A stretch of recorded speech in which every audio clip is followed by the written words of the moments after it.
Did you see what destroyed them? Shinjigwa shook his head. I don't know. All I remember is the chaos. The convoy was in disarray, and everyone was fleeing. We later found a corner to hide, and only now do we dare to come out. Wang Chung instinctively gazed up at the sky.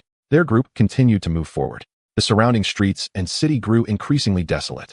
The number of monsters and people gradually decreased, indicating that they were leaving the threats behind. They were truly about to exit the city, to leave the coastal city, and to depart from this dangerous place. Wang Chung and Shinjigwa expressed their goals. They intended to seek out the military, which coincided with Shinjigwa's thoughts. Although he had a considerable number of personnel and firepower, he firmly believed that aligning with the military was the safer choice. Shinjigwa had witnessed the launch of cluster strikes from military rocket launchers and the soaring of fighter jets, clearly understanding that no matter how powerful the survivor forces were, they could not compare to the might of the military. Following the military was the true path to safety. Therefore, they continued their journey together, advancing towards the sporadic gunfire in the city. Wang Chung felt as though he had missed something. As night fell and the streets became quieter, they encountered fewer and fewer people. It seemed that the massive fleeing crowd of over 100,000 had completely left the perilous coastal city, leaving only them, who had lagged behind, wandering on the desolate edges of the city, following the sparse gunfire. The city was eerily silent, reminiscent of a horror game filled with lurking dangers.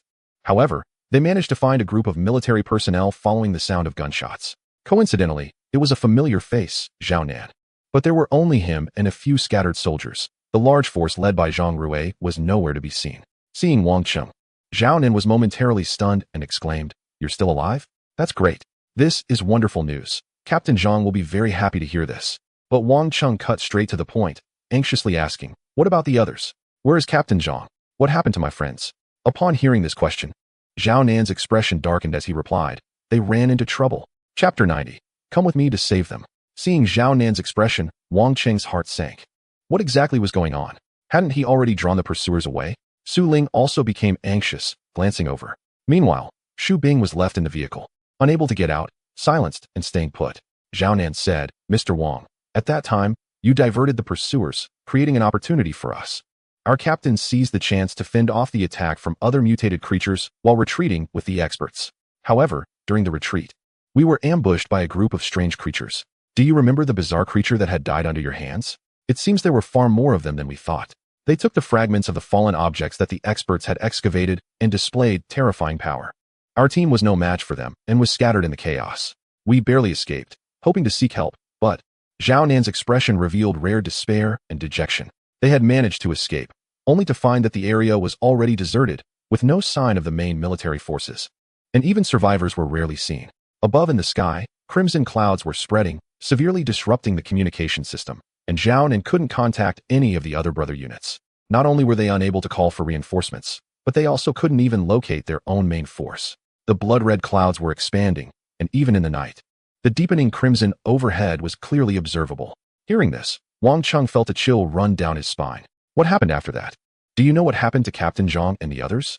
What about Su Xinghai and my people? Wang Chung was aware of the formidable nature of those strange creatures. If it came to a direct confrontation, the so-called awakened individuals within the human camp were not even on the same level as them. The most critical point was that these creatures possessed intelligence, which was a completely different concept from ordinary mutated beings. Zhao Nan showed a look of sorrow. "I don't know. All I know is the general direction they retreated. We were cut off. Those strange creatures had no interest in us lowly beings, which allowed us to break through. But Captain Zhang, the experts, and the awakened ones..." Wang Chung clenched his teeth. Zhao Nan mentioned that the experts had excavated fallen objects from the giant pit at that time. Was it similar to the irregular energy crystal he had obtained? Wang Chung took a deep breath, forcing himself to calm down. What was the approximate direction? Also, you mentioned that those strange creatures unleashed terrifying power using that fallen object. What exactly is going on? I don't know either. They have a very strange device that can activate the energy of the objects found by the experts. To me, it looks like a stone, but in the hands of those strange creatures, it emits powerful electric currents. Zhao Nan recalled something, and a look of anxiety appeared on his face. "Mr. Wang, did you see any of our other brother units on your way here? Do you want to go back to save them?" Wang Chung asked. "Yes." Zhao Nan tightened his grip on the gun in his hand. "Captain Zhang has treated me well, and our mission is not yet complete. The experts are not with us. Even if they are already dead, I, Zhao Nan, need to go back and see for myself. If they are alive, I want to see them. If they are dead, I want to see their bodies. But with just our small group, going back would only mean sending ourselves to death. So, We have been trying to contact other brother units to form a rescue team. Zhao Nan's eyes were filled with determination. Wang Cheng felt a chill in his heart as well. If Zhao Nan was right, and Captain Zhang's situation was dire, they might have already been completely annihilated by those strange creatures. The experiences of Su Xinghai, Zhang Chao, and Wang Qi during this period surged in Wang Cheng's mind. He gritted his teeth and said, "You're right. If they're alive, I want to see them. If they're dead, I want to see their bodies. Zhao Nan, you continue looking for other units. I'll take a look." As soon as he said this, both Zhao Nan and Su Ling were taken aback, exclaiming in unison, "No, that's too dangerous." Wang Cheng shook his head and glanced at the warship behind him. "You've seen what I'm capable of. You should understand that my words are not without basis. I have ways to ensure my safety." "Zhao Nan, how long have you been separated from Captain Zhang?" Zhao Nan was momentarily stunned, then lowered his head. "At least an hour and a half." "An hour and a half? When you separated?" Captain Zhang and his team were already in a precarious situation. Now, they are likely facing unforeseen circumstances. If we delay any longer, no one may be saved. Lives are at stake. I've made my decision, and you don't need to stop me. Wang Cheng's words were firm and powerful. Zhao Nan stared at him, biting his teeth, and said, "You must be careful. They are intelligent and should not be taken lightly. I will contact the brother units as soon as possible." Su Ling reached out and grabbed Wang Cheng's arm. Though she had little strength and her grip was weak, she stood in front of him, blocking his way, and said, "Then I will go with you. You are a second-level awakener, and I cannot let you get into trouble." Wang Cheng had no choice but to let Su Ling follow him. Zhao Nan opened his mouth. He had many questions about Wang Cheng, such as his identity as a second-level awakener and the advanced aircraft that even he, as a military member, had never seen before. But now was not the time to discuss these matters. They quickly separated to perform their respective duties. Zhao Nan took control of Chun Jigua and others' convoy, preparing to continue on the road to seek assistance from the brother units. Chun Jigua and the others exchanged glances, not expecting that Wang Cheng had such a relationship with the military, and that both parties could even negotiate. The group that had previously stopped Wang Cheng was filled with trepidation. They thought Wang Cheng was a friend of Chun Jigua and thus under his protection. But now it seemed the situation was much more complicated. Wang Cheng had military connections, and it appeared that Chun Jigua was trying to curry favor with him. Thankfully, they hadn't truly engaged in a fight. Otherwise, it would have felt like they had kicked a steel plate. Death would come without them even knowing how. Zhao Nan and Wang Cheng's conversation had avoided them, and they were unaware of what Wang Cheng intended to do. Meanwhile, Wang Cheng arrived at the rear of the vehicle and, following the system prompts and battleship operating guidelines, placed the irregular energy crystal inside. Upon returning to the battleship, he saw the prompt, "Energy module replacement successful." The energy bar was completely filled because the energy contained in this irregular crystal exceeded the battleship's energy display limit. This meant that unless Wang Cheng used it to a certain extent, the energy display would remain full. This indicated that for a short time, Wang Cheng would no longer need to worry about the energy required for the battleship's activation and operation. A small energy crystal could sustain the battleship's full power operation for an extended period, which surprised and delighted Wang Cheng. This time, he was not only going to rescue people, but also to retrieve the fallen objects over there. All of these were usable energy for the battleship. Feeling an urgent need, Wang Cheng got into the vehicle with Su Ling and quickly headed in the direction indicated by Zhao Nan. Inside the vehicle, Su Ling glanced at Xu Bing in the back and couldn't help but ask, "Aren't we handing her over to Zhao Nan and the others?" Xu Bing was glaring angrily. Wang Cheng glanced at her and shook his head. "There's no time to explain. If we hand her over to Zhao Nan, we'll have to discuss the situation. Life and death are at stake. We'll talk about it later." He had just forgotten about her. Su Ling replied, "Forgotten?" Despite the urgency of the situation, she still felt it was somewhat absurd. Xu Bing was a person who was always polite and courteous at the survivor base in Haiqing, but here in Wangcheng, she seemed like a burden, completely disregarded. Her eyes were practically blazing with fury. Unfortunately, she was bound tightly and had her mouth covered, her attractive figure accentuated. Yet she couldn't utter a word, and even the muffled sounds she made were faint. However, from her gaze, it was clear she was extremely angry, wishing to tear Wangcheng apart. Wangcheng had dealt with strange creatures before, so instead of taking to the skies flamboyantly, he chose to rush on the ground to avoid alarming them prematurely. However, as he got closer, he realized the situation was far worse than he had imagined. Zhang Rui, Su Xinghai, and the others were alive but in a precarious state. The situation was extremely dire. Chapter 91. He has arrived. It was a 3-story warehouse supermarket, with weathered walls that seemed to have endured numerous impacts in this apocalyptic world. At that moment, below the warehouse supermarket, an entire street was densely populated with terrifying mutated beings. These monsters, transformed from humans, had split heads and twisted limbs, pushing forward frantically. Among them were large mutated creatures, towering 7 meters tall and resembling grotesque tanks, braving a hail of bullets while emitting chilling, spine-tingling howls as they advanced step by step. From a distance, the number of these mutated beings surrounding the area had exceeded 10,000. The outskirts were desolate, with both civilians and military personnel having retreated almost entirely. Many mutated creatures were dead, and those that had been lured away were gone. Throughout his journey, Wang Qing hadn't encountered many mutated beings. He hadn't been able to kill any, and his energy points had been stuck just shy of 900, unable to upgrade. To his surprise, there were so many here. In contrast, the strange creatures that Zhao Nen had mentioned were nowhere to be seen. Zhang Rui and the others were trapped inside the warehouse supermarket. They had suffered heavy losses, and the armored vehicles and tanks that Wang Chang had when they separated were missing. The soldiers were entirely reliant on their individual weapons, fighting alongside the awakened ones to fend off the attacks. From afar, Wang Qing could even see Zhang Chao and Su Xinghai, both covered in blood and looking exhausted. Yet despite their efforts, they could not withstand the onslaught of the monsters.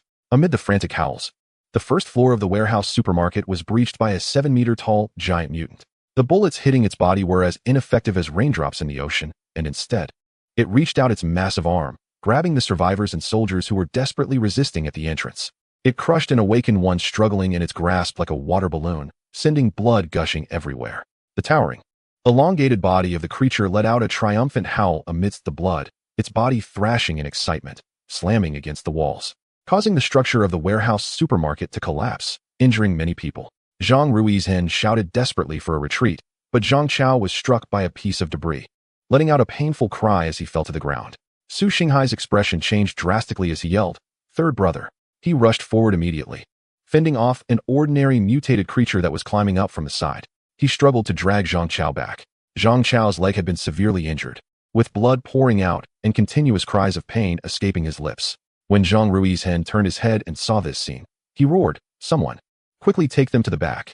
I promised Brother Wang Cheng that even if everyone dies today, you all must be the last to go. Just like the experts we are protecting." Zhang Rui's eyes were bloodshot, consumed by rage, but he felt an overwhelming sense of despair inside. There were too many monsters outside. Their firepower was limited. Even if every bullet could take down a creature, it wasn't enough to eliminate all the monsters outside. He felt an immense sense of hopelessness. He knew that they wouldn't be able to complete their mission, and that perhaps everyone there would perish. Yet, he was a soldier. And even knowing the futility of the situation, he would fight to the last moment. In a corner, upon hearing Zhang Rui's preferential treatment towards Su Xinghai and the others, Qin Hai shot a venomous glance, gritting his teeth in resentment and jealousy. He couldn't understand what was happening. He was supposed to be one of the veterans in the survivor base, a top-tier awakened one among the crowd.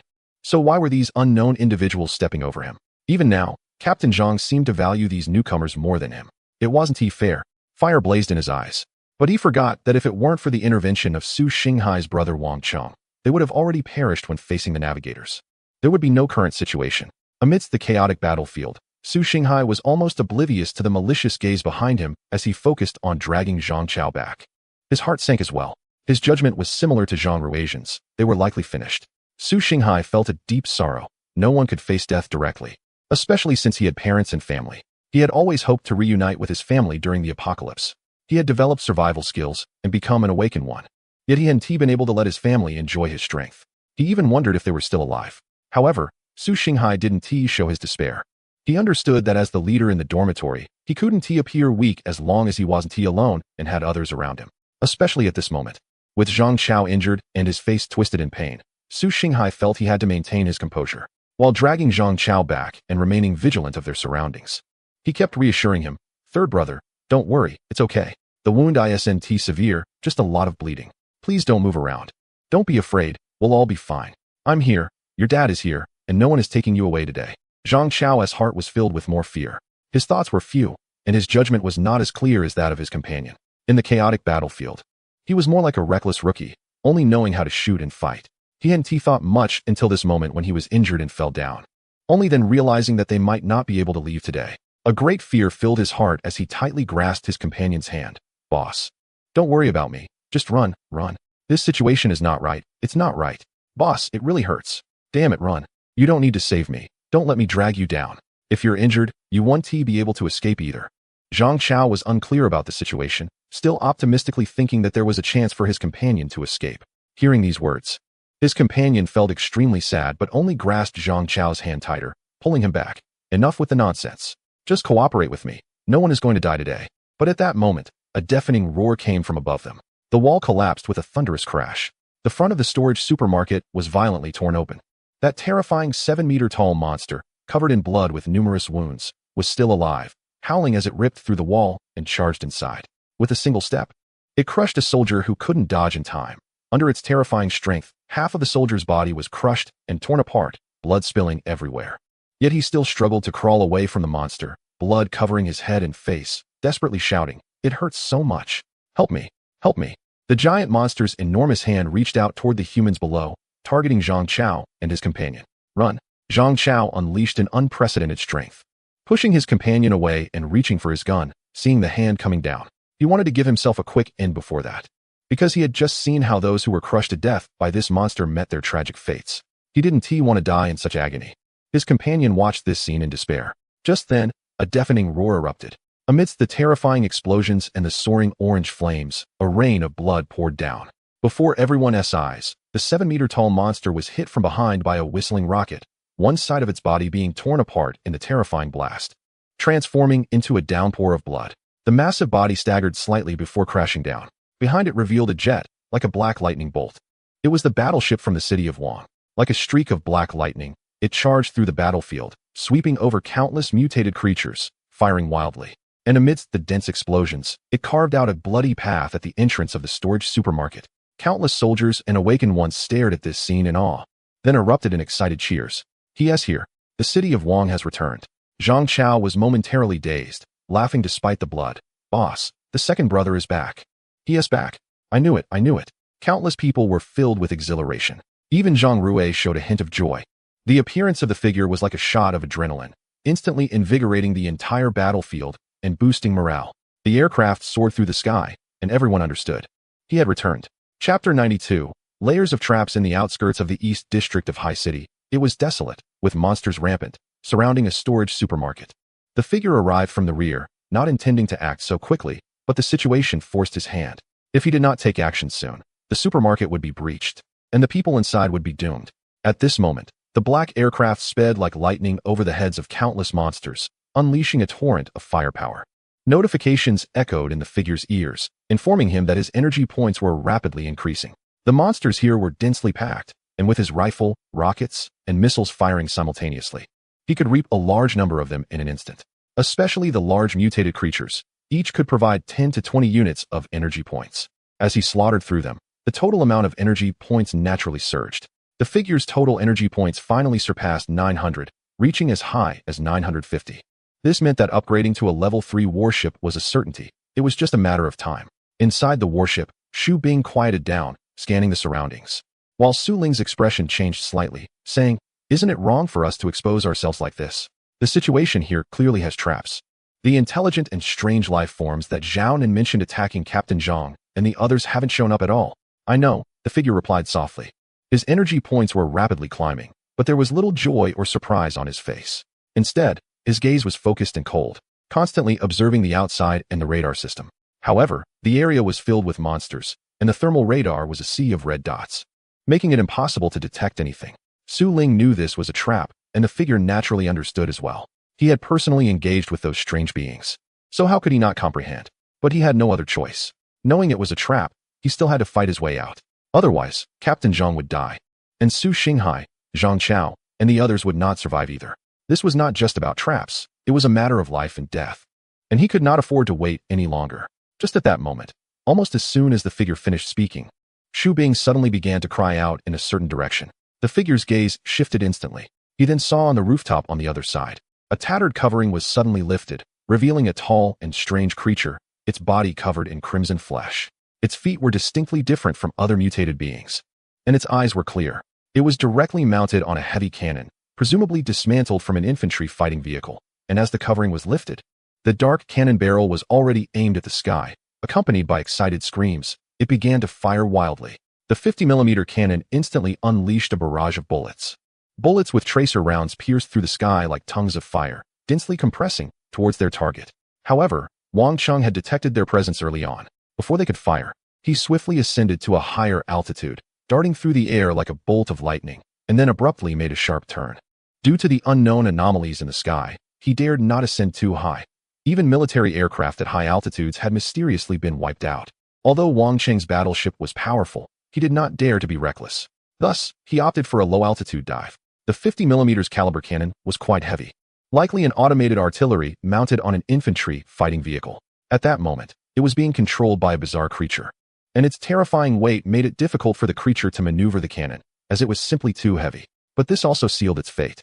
Suddenly, a missile shot out from Wang Cheng's battleship, hitting its target instantly. With a thunderous boom, the rooftop of a low building on the outskirts was directly penetrated. An orange fireball shot skyward, with smoke billowing. Half of the rooftop was obliterated. In Wang Cheng's mind, he immediately heard the sound of energy points being credited, along with a notification for receiving a Level 1 Black Technology Resource Pack. Killing a bizarre creature would grant a Level 1 Black Technology Resource Pack. A cold smile crept across Wang Cheng's lips. A trap? Fine, just right for me to farm resource packs. However, at that moment, the battleship shook violently. Warning. The battleship is experiencing an electromagnetic shock. Some modules are offline. Below their battleship, hidden among the chaotic anomalies, a hunched bizarre creature suddenly raised a metallic rod embedded with an irregular energy crystal. Upon closer inspection, it appeared that this metallic rod was some sort of device. Extremely peculiar, with its end inserted into the creature's body, resembling biological technology integrated with it. It was this strange device that, when activated, shot out a pulse laser electromagnetic ray, striking like lightning, hitting the wing section of Wang Cheng's battleship. Strangely, this bizarre creature was not attacked by the surrounding anomalies, as if it were considered one of them. Meanwhile, in another direction, within a building, windows shattered, revealing a towering bizarre creature with 8 spider-like legs. Strong but slender and delicate in build, showcasing an absurdly strange beauty. It shouldered a rocket launcher and fired fiercely, taking advantage of the moment when Wang Cheng's battleship was shaken by the attack, landing a hit. The battleship shook violently, emitting thick smoke. These bizarre creatures had long since scattered, hiding among the monsters and buildings, waiting for human reinforcements to arrive before opening fire frantically. The 8-legged spider-like female bizarre creature let out a sharp and maniacal laugh, its voice eerie and haunting, resembling the wails of a vengeful spirit. The battleship shook violently, and many functional modules went offline due to the electromagnetic shock. The kinetic energy absorption armor function also just went offline, resulting in a rocket striking hard against it. The external armor on one side of the battleship was almost blown apart, and the high temperature penetrated inside. Xu Bing, who was near the explosion point, let out a muffled groan and rolled out, burned. The battleship was already out of control, with thick smoke billowing inside and outside, plunging directly into the horde of monsters below. However, Wang Cheng forced the control stick up, straining to maintain the battleship's stability. In the end, it did not crash to the ground at a 90-degree angle, but rather, he managed to turn the battleship around and crash it into the building where the strange creature was hiding, with dust and debris flying as it slammed into the ground. Warning, power system offline. Battleship damaged 75. Warning, emergency repairs needed. Warning, battleship unable to take off. The warning alerts rang incessantly in Wang Cheng's ears. Yet he was disoriented and dizzy from the impact. The building seemed to be some kind of warehouse, with the entire first floor open. As Wang Cheng's battleship crashed in, there were no secondary collisions, only some small handling equipment knocked over. Otherwise, had it been a residential building, such a collision would have resulted in further damage, and the battleship could have exploded on the spot, turning into a raging fireball. Behind his battleship, countless aberrant creatures roared and surged in. Not far away, Zhang Ruizhen and others from the storage supermarket had just stabilized their position thanks to Wang Cheng's help in clearing out the monsters in front of the supermarket, creating an open area. Seizing the opportunity, Zhang Ruizhen drove a forklift out from the supermarket's garage, intending to break through with the experts. However, at that moment, Zhang Ruizhen looked up and saw the scene. Wang Cheng's battleship was descending amidst thick smoke. His eyes widened in horror. Wang Cheng's brothers, Zhang Chao and Su Xinghai, instantly turned pale. The monsters surged like a tide, quickly diverting towards the warehouse where Wang Cheng was located, flooding into the massive breach created by the battleship's impact. Resembling a moving black wave, dense and endless. In the chaos, on the other side of the rooftop, a spider-like creature with 8 legs leaped down from the window, its manic laughter echoing as it crazily flailed its legs, sending the blocking aberrations flying aside, racing towards Wang Cheng. It aimed to tear apart the pilot inside that aircraft with its own hands. However, a deafening explosion suddenly erupted from the front warehouse. Although the battleship's power system was damaged, it could still move. The massive body twisted, and missiles along with machine guns fired simultaneously, transforming into a terrifying firepower point, sweeping and bombarding the numerous monsters rushing in from the front. The firepower was ruthless. Every monster that charged in was turned into a sieve of flesh and blood. Chapter 93. Upgrade. Upgrade. In the battleship's warehouse, flames soared into the sky amidst dense explosions. Groups of aberrant creatures rushed in, only to be blown to pieces. Even some massive secondary mutated monsters rolling in madly were hit by shells, meeting a gruesome end as they were blown to bits. The human fighters inside were desperately unleashing their firepower, declaring their unwavering combat strength with fierce intensity. Among the monstrous horde, the hunched, eerie creature blinked and vanished, while the eight-legged female spider-like being abruptly halted its advance. It gazed at the distant, chaotic firepower, let out a low growl, and quickly activated its edge mode. They possessed intelligence. Seeing that the initial assault had failed, they instantly changed their strategy, allowing the ignorant, ordinary mutated creatures to take the lead, depleting the ammunition of the stronghold. Once the stronghold fell silent, they would move in for the kill. At this moment, the battlefield was divided into two sides. On the stronghold side, artillery roared and explosions echoed, attracting even more monsters, surrounding the warehouse location where the protagonist was, making it nearly impossible to escape. On the other side, Zhang Rui's S group seized the opportunity and charged forward. A soldier sacrificed himself, driving a forklift wildly into the horde of monsters. Tearing open a breach, Zhang Rui's and the awakened ones covered the injured and the experts, charging madly from behind. An expert gazed at the mass of monstrous creatures and cried out, Captain Zhang, Captain Zhang, the specimens we retrieved from the fallen objects were snatched away by those monsters. Is there any chance of getting them back? Zhang Rui's answer was negative. The situation had taken a sharp turn. Whether they could break out was uncertain, let alone reclaim the specimens from the mysterious creatures. The expert looked regretful, seemingly indifferent to life and death, more concerned about the specimens they had unearthed. He lamented, what a pity, what a pity. I hope others manage to secure the specimens. Fortunately, we have the photos, data, and some fragments that can be used. Amidst the crowd, Su Xinghai handed Zhang Chao over to Wang Qi and Yuan Rui, pushing through the survivors and the throng to reach Zhang Rui's side. Despair and desolation etched on his face. Captain Zhang, the stronghold is still behind us. Should we abandon it? Su Xinghai pointed to a supermarket across the street, his eyes filled with urgency. Their escape direction was increasingly distant from the stronghold, and with the stronghold in ruins, no matter how fierce the firepower, it couldn't hold for long. If this continued, the stronghold was doomed. Zhang Rui's glanced at the experts behind him, gritted his teeth, and said, we need to break out first. As for the brothers at the stronghold, I promise you, I will find a way. I will find a way. Meanwhile, Qin Hai stood atop a wrecked vehicle, casting flames with his outstretched hand. Coldly, he remarked, we will remember the touching deeds of the brothers at the stronghold who sacrificed themselves to protect the experts. But in this situation, are we really going to risk all our lives to save one? Wu Haiqing fell silent at this moment, standing among the crowd, drenched in blood. He saw a glimmer of hope for their breakout. Right now, he didn't want to turn back. Due to the location of the royal city, situated deep within the territory of monsters and clearly targeted by strange creatures, they had witnessed the cunning and strength of these entities along their journey. Now, most of them were utterly exhausted and lacking heavy firepower. Returning like this, whether they could rescue the royal city was uncertain, but their own survival was a definite no. Wu Haiqing also wanted to establish a connection with the royal city. He acknowledged its significance but did not wish to die. No one wanted to sacrifice their life to save others, especially since Captain Zhang had not said anything. Su Xinghai was stunned. He turned and tightly grasped Li Xinqing's arm, saying hoarsely, what if we split into groups to save him? Just a part of us, just a part. That woman, the one named Su Ling, is with my brother. Isn't she the daughter of a significant figure? It wouldn't be good to explain her death. How about this? I'm willing to take the lead to save them. If he comes to our rescue, can we just abandon them? Are we still human? Li Xinqing's expression flickered, but he also turned to glance at the experts behind them, his face changing from one emotion to another, nearly grinding his teeth. He whispered, Mr. Su, I assure you, as long as we can get this group of experts to safety, we will come back to save them immediately. The brother in the royal city can still fire. He can hold out for a while longer.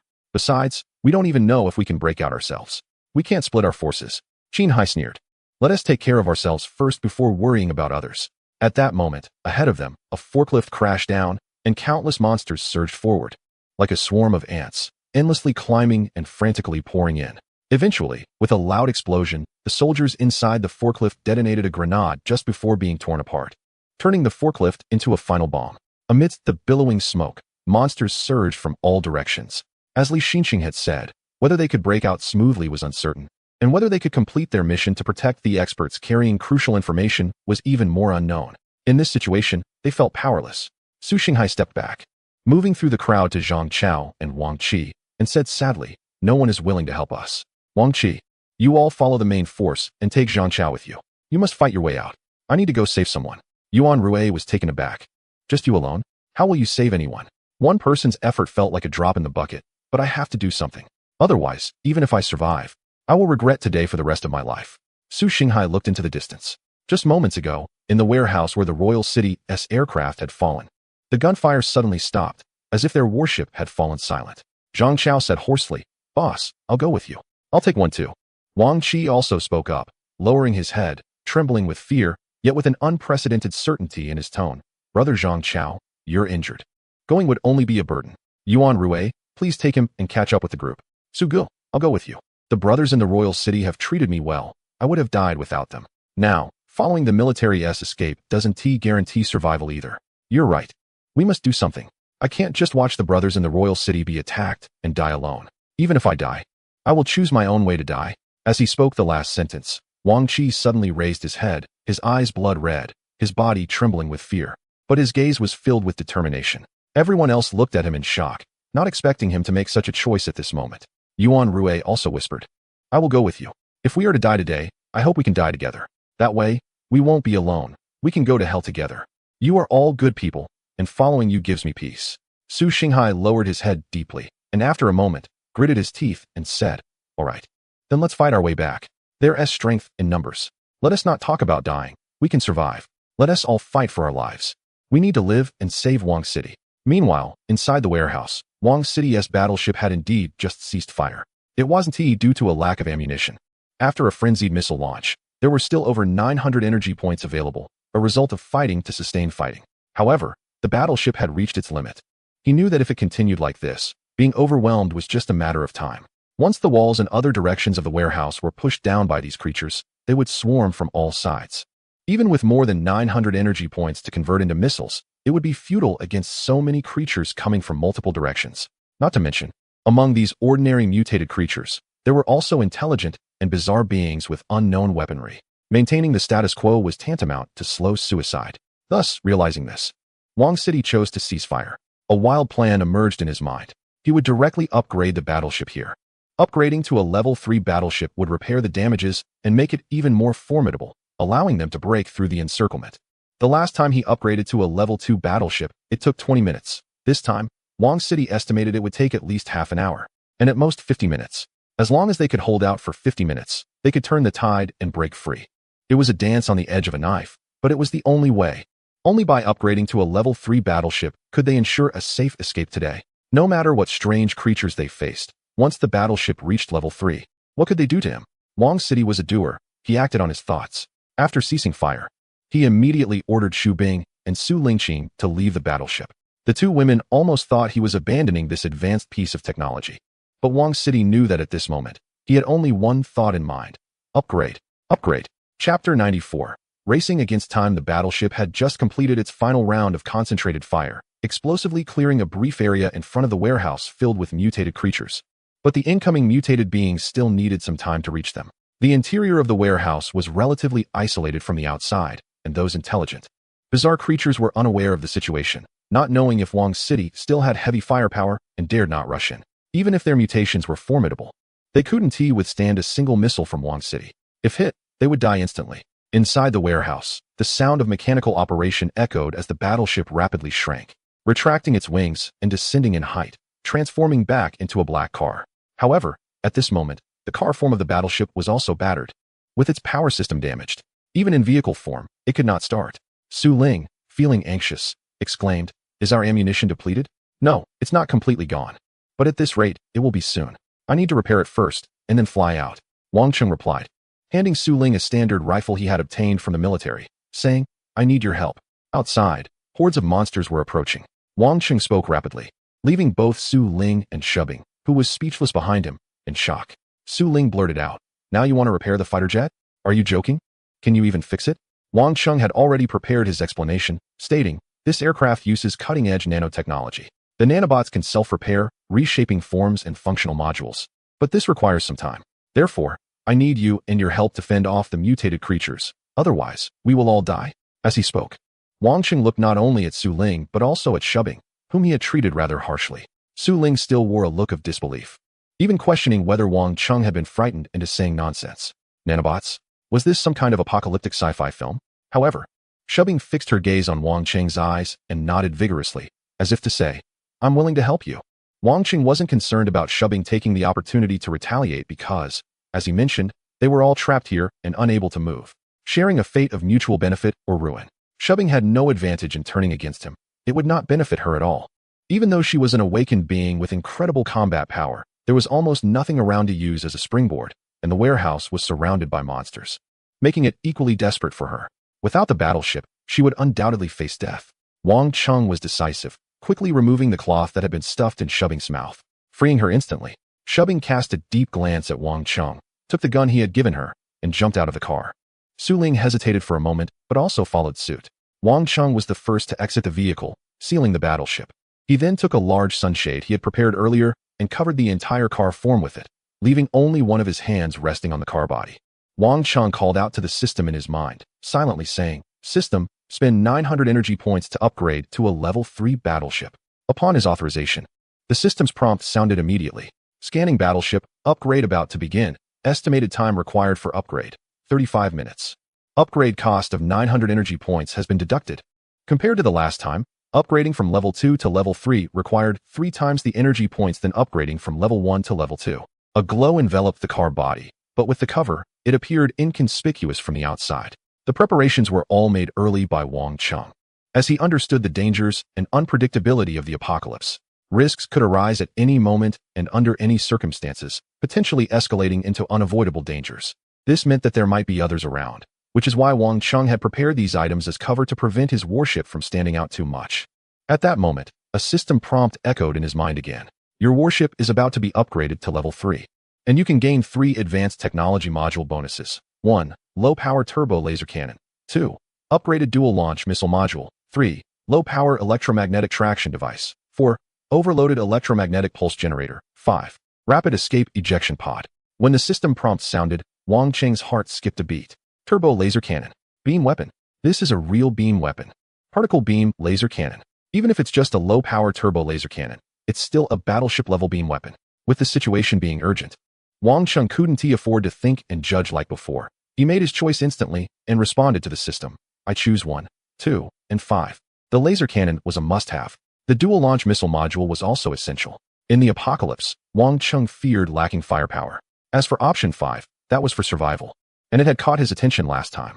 He was a cautious person, believing that the best defense is offense. If firepower is insufficient, it must be compensated. However, on the other hand, he also had to be prepared to escape at any moment. How long will it take? At this moment, Xu Bing turned around and looked deeply at Wang Qing. Her gaze was complex. In fact, she wanted to tear Wang Qing apart. After all, he had bound her and dragged her along like a hostage. But given the current situation, she truly couldn't confront him and still needed his help to break the deadlock. This feeling of wanting to make this guy pay while having to rely on him made Xu Bing very uncomfortable. She was a well-known figure in the survivor base of Haiqing. How could she be bullied to such an extent by this guy? 35 minutes. To be precise, there were 34 minutes left. The system had given a specific time, and Wang Qing responded immediately. This was even shorter than he had anticipated. Xu Bing gritted her teeth and said, I understand. Saying this, she charged forward. Her movements were agile, and her strikes were fierce. While Xu Bing was still shooting in the warehouse, she had already burst out like a cheetah, one hand wielding a tactical dagger and the other a rifle, running and drawing the mutated creatures to chase her, delaying their entry into the warehouse. Xu Bing truly lived up to her reputation as a favored figure in the Military and Research Institute of the Haiqing Survivor Base, possessing a strong combat awareness. She was well aware that the gap in the front of the warehouse was too large, and with only the 2 of them, they couldn't hold off the monsters for long. The only way to buy time was to actively break out and use herself to attract the mutated creatures, leading them in circles at the broken entrance of the warehouse. Of course, to achieve this requires strong personal strength and quick reflexes. If it were Su Ling, Qin Hai, and others, they wouldn't stand a chance and would have perished long ago. However, Xu Bing navigates with ease, dancing on the edge of a blade, skillfully attracting the mutated creatures. Moreover, the city discovered a significant diversion among the mutated beings. Behind them, there seems to be a group of people approaching. drawing in a large number of mutated creatures and launching attacks, significantly reducing the pressure on the city. That group consists of Su Xinghai and others. There are two mini-monsters here. After their counteroffensive, they quickly realized that crossing the street filled with monsters to reunite with the city was nearly impossible. Seeing this, Su Xinghai decisively halted their advance, relying on the abandoned vehicles and monster corpses on the street, firing wildly to attract the mutated creatures closer.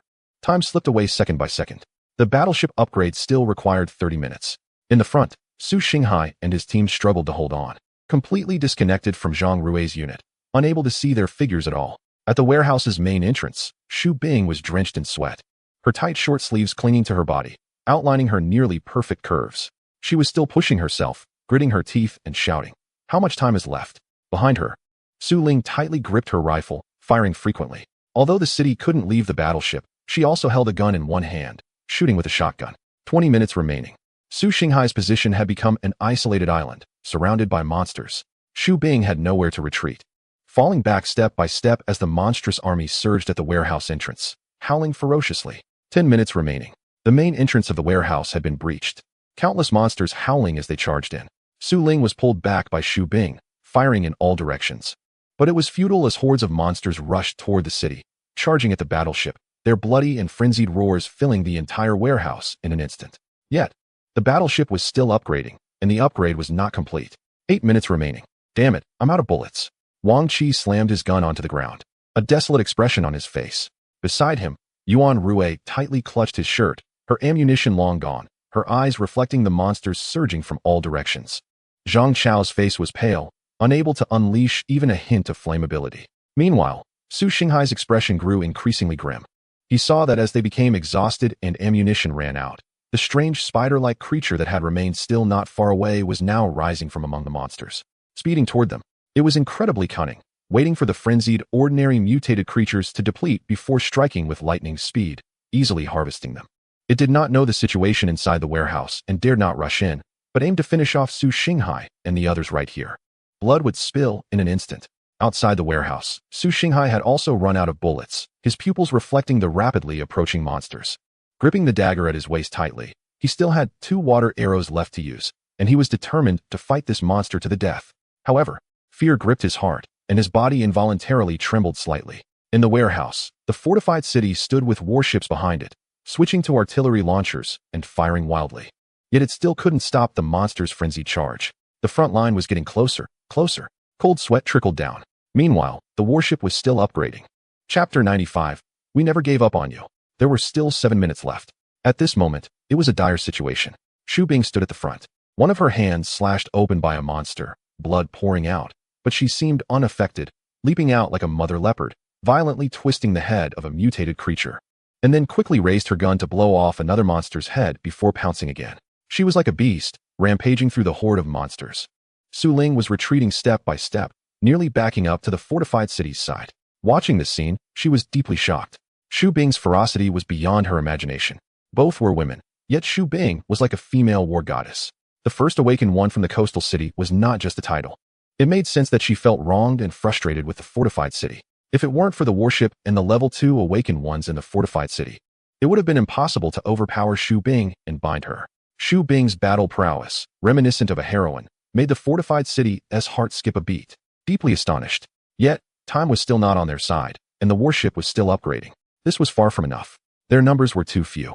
Xu Bing and Su Ling were desperately buying time, but it was still meaningless as countless monsters surged from all directions, making it impossible to hold the line. Boom. Another artillery shell shot off. This was the last high-explosive shell. The shell casing clattered to the ground. In the distance, Xu Bing shouted, "Fortified city. How many minutes are left? I can't hold on much longer." 5 minutes. The warship and other items needed the fortified city to maintain constant contact for the upgrade process to work. Only then could the system input energy points to complete the upgrade. Moreover, this involved not just energy points, but during the upgrade, the system would connect with the items being upgraded, allowing for centralized coordination through the system to complete the recreation and upgrade of the items. The system provided energy and blueprints. Without it, there would be no plans or energy, making upgrades impossible. Therefore, without the fortified city and the system, and without energy points, there was no way to complete the upgrade. If only the fortified city could leave now, they could coordinate with Xu Bing to finish the warship's upgrade. But now, In these last 5 minutes, Su Ling stood firmly in front of the fortified city, her pale face determined as she said, "I will protect you, fortified city. You are a level 2 awakened one. I keep my word and will never go back on it." The fortified city looked at her in surprise. This little girl seemed delicate and sometimes struggled to express herself, yet her character was beyond reproach. She always kept her promises. This was rare even before the apocalypse, let alone after, when every action could cost a life. However, before the fortified city could respond, the battlefield ahead suddenly changed. In the midst of the monstrous crowd, a bizarre, hunched figure suddenly leapt up, wielding a strange metallic bioengineering device like a cane. At its tip, a shocking electric light burst forth, striking Shubbing directly. Her body was hit as if by a cannonball, instantly flying backward and crashing onto the upgraded battleship of the royal city, convulsing violently. A large area of her abdomen was charred, with blood gushing out. Shubbing. Su Ling immediately rushed to check Shubbing's injuries, but after just one glance, her heart sank. The wound was severe, bleeding profusely, seemingly having injured her internal organs. Most critically, the powerful electric shock had burned a hole in her body, causing unimaginable harm to her overall health. Just moments ago, Shubbing had been as fierce as a mother leopard, but now she was convulsing all over, blood trickling from her mouth, unable to control her own body, as if experiencing an epileptic seizure. Su Ling's eyes were filled with despair. She stretched out her hands and pressed down hard on the wound. In her palms, a faint green light emanated, providing some pain relief, but it seemed futile. The one who had just attacked was the strange creature lurking among the mutated beings. It concealed its form and struck with a vicious ambush, employing extremely cruel tactics. It let out a maniacal laugh. "You are doomed. I know you, human. You slaughtered my kin. Today, I will use your head to sacrifice to my kind. You will pay a painful price that you will never forget for your actions." In the shadows, among the monstrous crowd, it howled as it raised the strange device in its hand, the irregular energy crystal at its tip flickering with light, another thunderbolt charging up. The royal city began to realize why these monsters harbored such hatred towards them, even almost abandoning their targets like Zhang Rui and his team. This was because they had already seized what they wanted from Captain Zhang and the experts. Their goal had been achieved, and the royal city had personally slain one of their kind. Who the enemy was became crystal clear, prompting an immediate shift in their offensive, focusing more attention on the royal city. However, at that moment, a loud boom erupted as a rocket suddenly shot in from outside the warehouse, exploding among the monstrous crowd. Not far from the hunched creature, an orange fireball flared up, and in the blazing light, the shockwave swept away numerous mutated beings, even sending the bizarre creature flying. The people in the royal city immediately looked up. Outside the warehouse, amidst the monstrous throng, the sounds of dense explosions and gunfire were echoing. The spider-like creature had been violently gunned down before it could get close to Su Xinghai and the others, its massive body retreating to hide among the countless monsters. Amidst the wave of creatures, a team of soldiers in military uniforms was advancing fiercely. Leading them was Li Xinxing, who had returned with his men. He had just lowered his shoulder-mounted rocket launcher, his voice cutting through the battlefield. "Brother Wangcheng, hold on. We won't abandon you. We're here to help." They quickly regrouped with Su Xinghai. Su Xinghai looked at them, almost speechless with excitement. Zhao Nan was also in the team, excitedly saying, "Mr. Su, we've brought back reinforcements. We're back." Li Xinxing was leading the team into the battlefield, and behind them, there were even rocket launchers firing in suppression. It seemed to be a wheeled rocket launcher that could fire 12 rockets in one go, instantly clearing a path for Li Xinxing and others to advance quickly. Inside the warehouse, a hunched and bizarre creature let out a sharp howl. Its body was bent and appeared somewhat aged, but its movements were very agile. After being blasted away, it leaped back up from the ground, raising an odd device in its hand and fiercely pointing it towards Wang Cheng. A chilling thunder strike ready to unleash. However, this time, it had already revealed itself and no longer had the advantage of a surprise attack. Wang Cheng's gaze turned cold, and before it could strike, he shot out a fiery line, sweeping across the battlefield. Wang Cheng hadn't used his fire ability until now.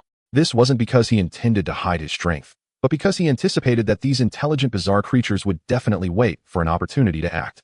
Therefore, he kept a trump card for the crucial moment to counter these bizarre beings. Wang Cheng's fiery attack was terrifying, instantly penetrating the battlefield and forcing the hunched creature to retreat step by step. Howling in anger, "Do you think they can save you?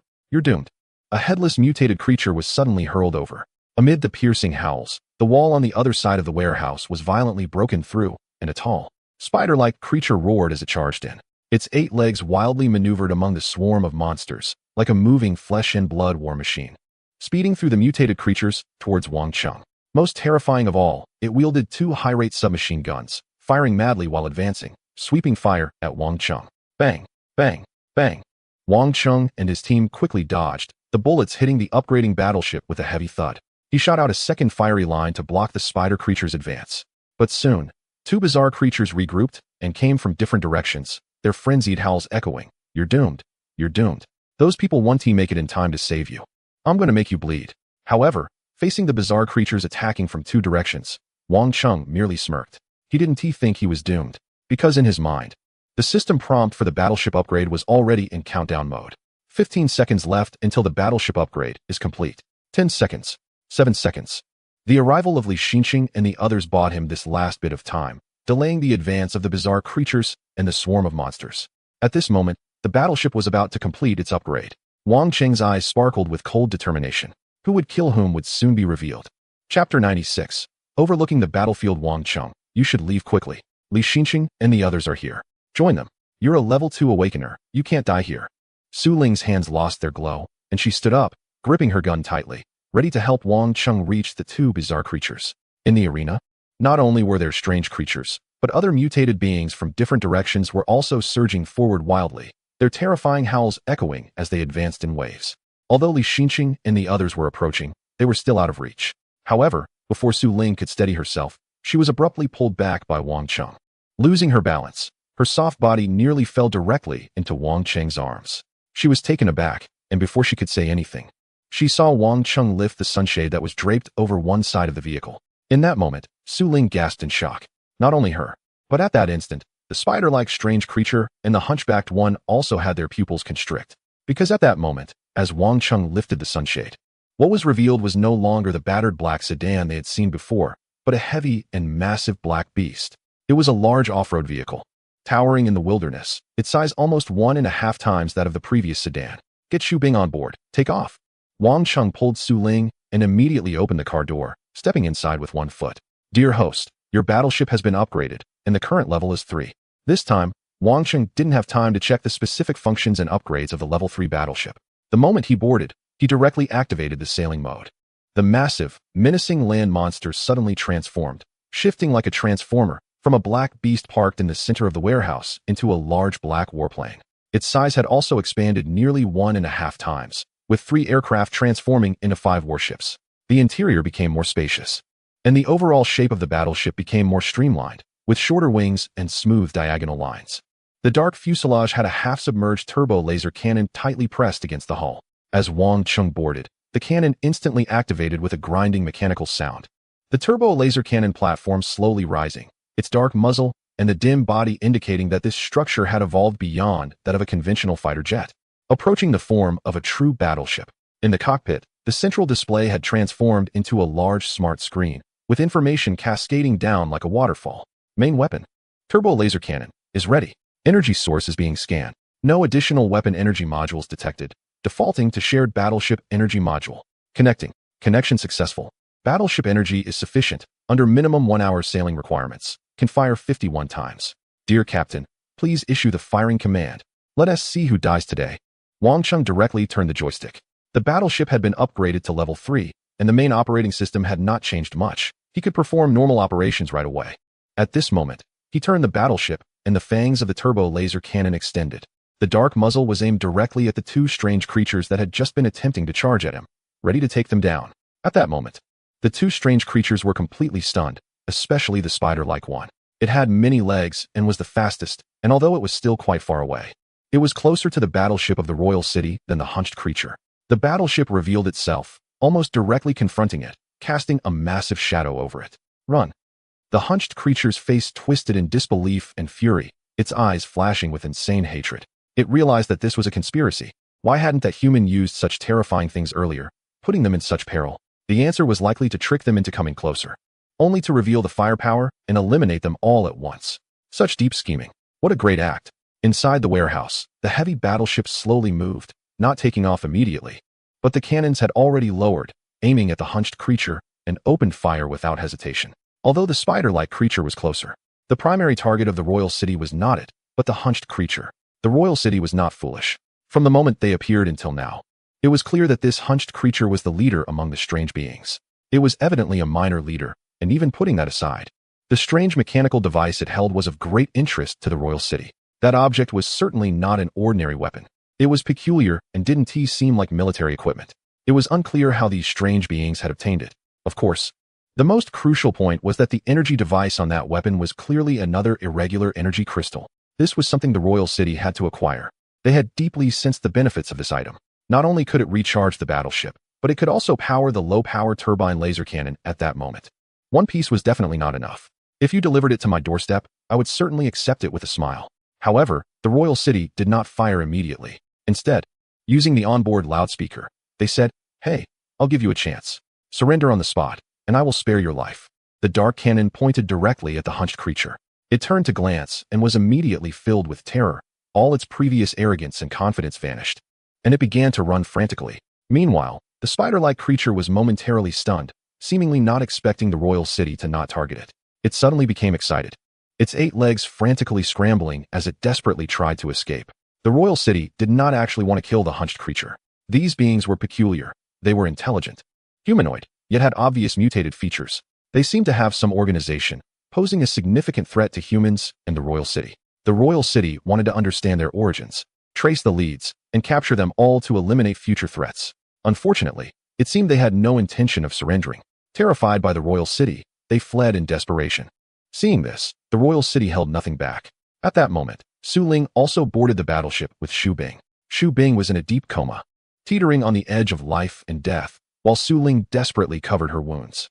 At that moment, she was in shock, staring at Wang Cheng's battle machine, which had transformed so dramatically, and said in disbelief, "Does this fighter really have nanotechnology? Not only can it repair itself, but it can also change shape?" Wang Cheng had no intention of explaining. His warship roared as it ascended. The upgrades were complete, all previous damage had been repaired, and the rear thrusters expelled scorching waves of heat.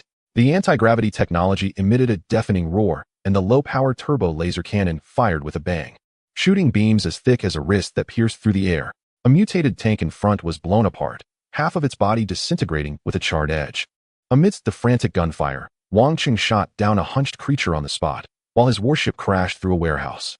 Outside the warehouse, Li Xinqing, Su Xinghai, and others looked on in horror as it swept across the battlefield, 2 missiles soaring through the air, directly blowing apart a spider-like creature that had managed to escape hundreds of meters away, scattering its flesh and blood everywhere. The once arrogant spider-like mutant creature didn't even make a sound as it fell, dying amidst a chaotic retreat, alongside countless ordinary mutated beings, turning the ground into a scorched pit. You have gained energy points. You have obtained a level 1 resource pack. You have obtained a level 1 resource pack. System notifications kept ringing. Wang Cheng's rifle bullets and rockets were nearly exhausted, but his missiles and turbo laser cannon could still fire. The turbo laser cannon swept across the ground like a meat grinder, with missile explosions booming, and the surrounding mutated creatures were slaughtered in droves. Leaving a bloody scene filled with corpses, Wang Cheng's warship swept through, cutting a bloody path, annihilating 2 bizarre creatures instantly. Countless surrounding mutated beings were shattered by Wang Cheng, with rivers of blood flowing and corpses strewn everywhere. Li Xinqing, Su Xinghai, and the others were all dumbfounded, their pressure instantly relieved, staring blankly at the colossal machine rising into the clouds. The warship roared. Wang Cheng's level 3 battleship ascended steadily, missiles launched in unison, and the turbo laser cannon flashed rapidly. Wherever it went, countless monsters were ruthlessly slaughtered, dominating the battlefield. Chapter 97, Level 3 Battleship. Li Xinqing, drenched in blood, stood frozen with his gun in hand, watching Wang Cheng's warship sweep through the streets, unable to speak. After a long while, he turned to Su Xinghai and said, "Mr. Su, what is going on here? I understand now. Brother Wang Cheng must be pretending to be weak to lure those intelligent mutated creatures into a trap, intentionally showing weakness to draw them out, and then take them all at once." Zhao interjected, attempting to analyze the situation. However, Li Xinqing frowned deeply, feeling that this war machine of Wang Cheng's was somehow different from before. Am I mistaken? Is that a laser weapon that hasn't even been officially deployed yet?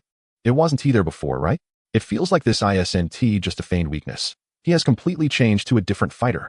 Li Xinqing was undoubtedly more shocked by the turbo laser cannon. In contemporary times, laser weapons and energy beam weapons are among the research directions of various countries, and many have even produced experimental models. However, due to various limitations, large-scale production and deployment remain unfeasible. Li Xinqing, being a military personnel, has heard of similar weapons, but he has never heard of any being put into use. At this moment, Everyone's gaze instinctively turned to Su Xinghai and others. Su Xinghai looked equally confused. After a moment, he scratched his head and chuckled, saying, "How is that possible? Where is it? This is clearly the same as before. Hey Zhang Qiao, how are you doing?" In the sky, the battleship of the Wang city swept through, quickly lowering its altitude to approach the ground warehouse. At this moment, the mutated creatures in this area had almost been completely eradicated by Wang city. Below the level 3 battleships, a terrifying barrage of firepower created a temporary safe zone. This location was precisely where the hunched, bizarre creature had met its end. It was struck by a turbine laser cannon from Wang city, leaving half of its body obliterated. Under the intense heat of the energy beam weapon, the severed edges were clean and exhibited charred marks, a shocking sight. It was undeniably dead. The rewards for its defeat had already been credited. Taking advantage of the brief respite, Wang city jumped off the battleship and retrieved the strange mechanical weapon left behind by the creature. The object was peculiar, appearing to be a technological creation yet fused with its flesh, with veins intertwined with metal, presenting a grotesque amalgamation of flesh and technology. Fortunately, its body had been nearly destroyed by Wang city, making it easy to detach. The system immediately began scanning. The irregular energy crystal atop the object was even larger than those Wang city had found previously, sufficient to sustain the battleship's full power for over 500 hours. And this was after the hunched creature had used it several times. Wang city took a deep breath. Although the situation was perilous, the gains were substantial. Not only had he acquired another irregular energy crystal, but he also obtained 3 level 1 black technology resource packs, the contents of which were uncertain. Wang city felt a sense of anticipation. Moreover, the upgrade of Wang city's battleship was complete. Such a sweeping victory had not diminished his energy points, but instead increased them, leaving him with over 100 energy points. With the battleship upgraded and firepower enhanced, Wang city believed that his energy points would continue to grow. The days of worrying over a few energy points were gone forever. After retrieving the items, Wang city roared to life the battleship and moved forward. He felt a pang of regret. Had he upgraded that traction beam device this time, he wouldn't have had to descend to collect items himself. One beam could have brought everything up directly. As the battleship advanced, Wang city glanced back at Su Ling and Xu Bing. Xu Bing was severely injured, nearly half her body stained with blood, and her breathing was becoming faint. Su Ling looked anxious and said, "That hit might have damaged her organs. My attempts to stop the bleeding haven't worked. Wang city, do you have any way to help?" Xu Bing's injuries were severe, and she could only pin her hopes on Wang Cheng, who had always shown exceptional capabilities. Wang Cheng glanced at Xu Bing and sighed. His impression of this woman was neither particularly good nor bad. What Wang Cheng understood more clearly was that Xu Bing had helped him not just out of goodwill, but also for her own survival. By assisting him, she could find a way to continue living. However, to be fair, without Xu Bing, Wang Cheng would not have been able to hold on until this moment. The fierce combat strength and bravery displayed by Xu Bing left Wang Cheng both astonished and somewhat admiring. Regardless of her character, she was undoubtedly a formidable fighter on the battlefield. After a moment of silence, Wang Cheng took a precious nanomechanical capsule from a recess on the side of the battleship and handed it to Su Ling. "Give this to her. It might help. But if this doesn't work, then I have no other options." In the midst of the apocalypse, performing a proper surgery was impossible. This was already the limit. The nanorobots would enter Xu Bing's body and attempt to repair her internally at a microscopic level, but the outcome and whether she would survive depended on her own fate. Su Ling nodded repeatedly, having little time to think. Although she had not known Xu Bing for long, fighting alongside her had forged a strong bond. She took the initiative to help Xu Bing swallow the capsule. At first, nothing seemed to happen after the pill was ingested, but gradually changes began to occur. Xu Bing's trembling body ceased to shake, some minor bleeding points started to clot, her breathing became steadier, and her body temperature subtly began to rise. However, she remained unconscious with her eyes tightly shut. Clearly, she had turned back from the brink of death. Su Ling was astonished. She had not had the chance to closely examine what Wang Cheng had given her, and now she realized that the small capsule seemed to possess incredible power, pulling Xu Bing back from the edge of death. But what kind of medicine could be so miraculous? Her gaze inadvertently fell on Wang Cheng's figure ahead. This young man, who was about the same age as her, appeared increasingly mysterious in her eyes. His formidable personal strength, the enigmatic war machine, and this miraculous medicine. Who exactly was he? What secrets did he hold? Meanwhile, Wang Cheng was unaware of her thoughts as he piloted the battleship forward, using aerial strength to clear a path and assist Li Xinqing, Su Xinghai, and others in completely breaking free from the horde of monsters on the ground. Those strange creatures seemed to possess some means of controlling and gathering ordinary mutated beings. Now that the bizarre creatures here were all eliminated, the mutated beings were scattered and the threat had significantly decreased. With air superiority, Wang Cheng quickly carved out a route. He noticed that Zhang Chao was injured. But it was not the time for reminiscing. He couldn't leave the battleship, so he had to keep clearing the way until they reached a safe location. At that moment, Wang Cheng, safely seated within the battleship, felt secure as the crisis had been thoroughly resolved. It was only now that he had the opportunity to take a good look at the evolution of his Tier 3 battleship. First of all, there has been a comprehensive improvement in basic performance. At this moment, the battleship of the capital can exceed the speed of sound, qualifying it as a supersonic vehicle. The propulsion module has been upgraded from 2 to a row of 3, providing more powerful thrust, although this also increases the battleship's energy consumption. Fortunately, the capital has acquired irregular energy crystals to support this. In addition, the battleship's armor has significantly enhanced its defensive capabilities, and the internal comfort of the ship has also improved accordingly. Secondly, the operation interface has become more streamlined, now fully touchscreen, making various functions clear at a glance. The loading of the ejection bay is not immediately apparent. The capital hopes to never have to use that feature. The radar range and fire control systems have also been fully upgraded, allowing for smoother transformation of the battleship's form and more powerful propulsion. The intelligent assistance system seems to have undergone some upgrades as well. These enhancements are somewhat subtle, but as an experienced pilot, the capital can feel the difference immediately. After this upgrade, piloting the ship feels increasingly intuitive and effortless. Lastly, apart from the low-power turbine laser cannon as the main weapon, the original single-launch missile module has been upgraded to a dual-base system, allowing for the simultaneous loading and launching of 2 missiles. While this may not sound significant, it is crucial during intense combat, as the time taken to print a missile could mean missing a critical opportunity. At this moment, the capital's battleship is equipped with various weapon systems, resembling a rudimentary airborne warfare fortress. However, the ship's onboard rifles and dual rocket launchers are all in an empty state, with no ammunition, which is quite frustrating. Overall, the Tier 3 battleship is an optimization over the Tier 2, and while the upgrades may not seem overly dramatic, they represent a comprehensive enhancement, bringing it closer to the posture of interstellar warships. To upgrade to a Tier 4 battleship requires a total of 2,000 energy points. This upgrade may not be immediately apparent, but the capital has a feeling that the next upgrade to a Tier 4 battleship with 2,000 energy points will bring about earth-shattering improvements and changes, potentially allowing the battleship to evolve into a prototype for space combat platforms. Chapter 98. This capital is certainly not simple. As the capital and others withdrew a certain distance, they finally felt safe. They were now in the suburbs of a coastal city, surrounded by low, dilapidated houses, all burned and ruined. But there were hardly any people or monsters around. The monsters seemed to have gathered in the city. From a distance, the frantic howls and sporadic gunfire from the city could be heard. In the sky, a blood-red mist lingered, whether it was an illusion or not. The clouds that had remained still for a long time seemed to change in this moment. The triangular clouds at the horizon appeared to shift their relative positions. Though in the midst of the blood-red haze, it was not clear, and the capital found it hard to make a judgment. Upon arriving here, the battleship mode of the Royal City was no longer activated. The thrusters were turned off, and it landed smoothly. The anti-gravity engines were also offline. Amidst the dazzling transformation, the battleship quickly retracted into a large off-road vehicle form, sleek and dark, exuding a cold and formidable modern strength.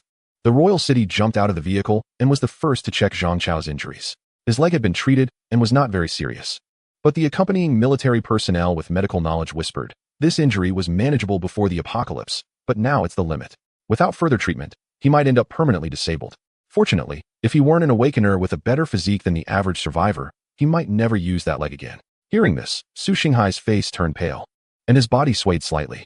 However, Zhang Chao, the person involved, smiled nonchalantly and said, it's fine, just a limp. It's good to be alive, what does it matter? We should all be happy that the 3 of us from 703 survived. The Royal City then took out a nanomechanical capsule from his pocket and directly gave it to Zhang Chao. Although this item was precious, it was nothing compared to Zhang Chao's leg. Medicine is meant for people to treat illnesses, right? Before the outbreak, the Royal City was just a university student and had often lamented the high cost of medication. Some medicines might not cost much per box, but when taken over a few days, it adds up to a significant amount. He had given 1 to Xu Bing and had 2 left, now only 1 remained, which he kept for emergencies. At this moment, Li Xinqing and Zhao Nen approached, marveling at the Royal City's battleship. Zhao Nen said, the company commander asked us to come and rescue you immediately, Wang Cheng. It's great that you're okay. Our company commander insisted on thanking you in person, but it seems you managed to escape on your own. Wang Cheng shook his head and replied seriously, that's not the case. Without your appearance, I might not have reached this point. But what about Company Commander Zhang? Company Commander Zhang was injured and has been taken away by our other brothers. They have a mission to ensure the expert's safety, so they left first, Zhao Nan answered. Li Xinxing then remarked with some regret. It's a pity that those two strange creatures are dead. Their life forms were bizarre, and they seemed to possess intelligence. They set up numerous traps for us, and could even guide ordinary mutated beings. Their abilities were truly terrifying. Upon hearing this, Wang Cheng's heart stirred. He returned to the vehicle and retrieved the strange device confiscated from the hunchbacked creature, handing it to Li Xinxing. Of course, before this, Wang Cheng had already removed the irregular energy crystals from it. This item was of great significance to Wang Cheng's battleship, and he intended to keep it for himself.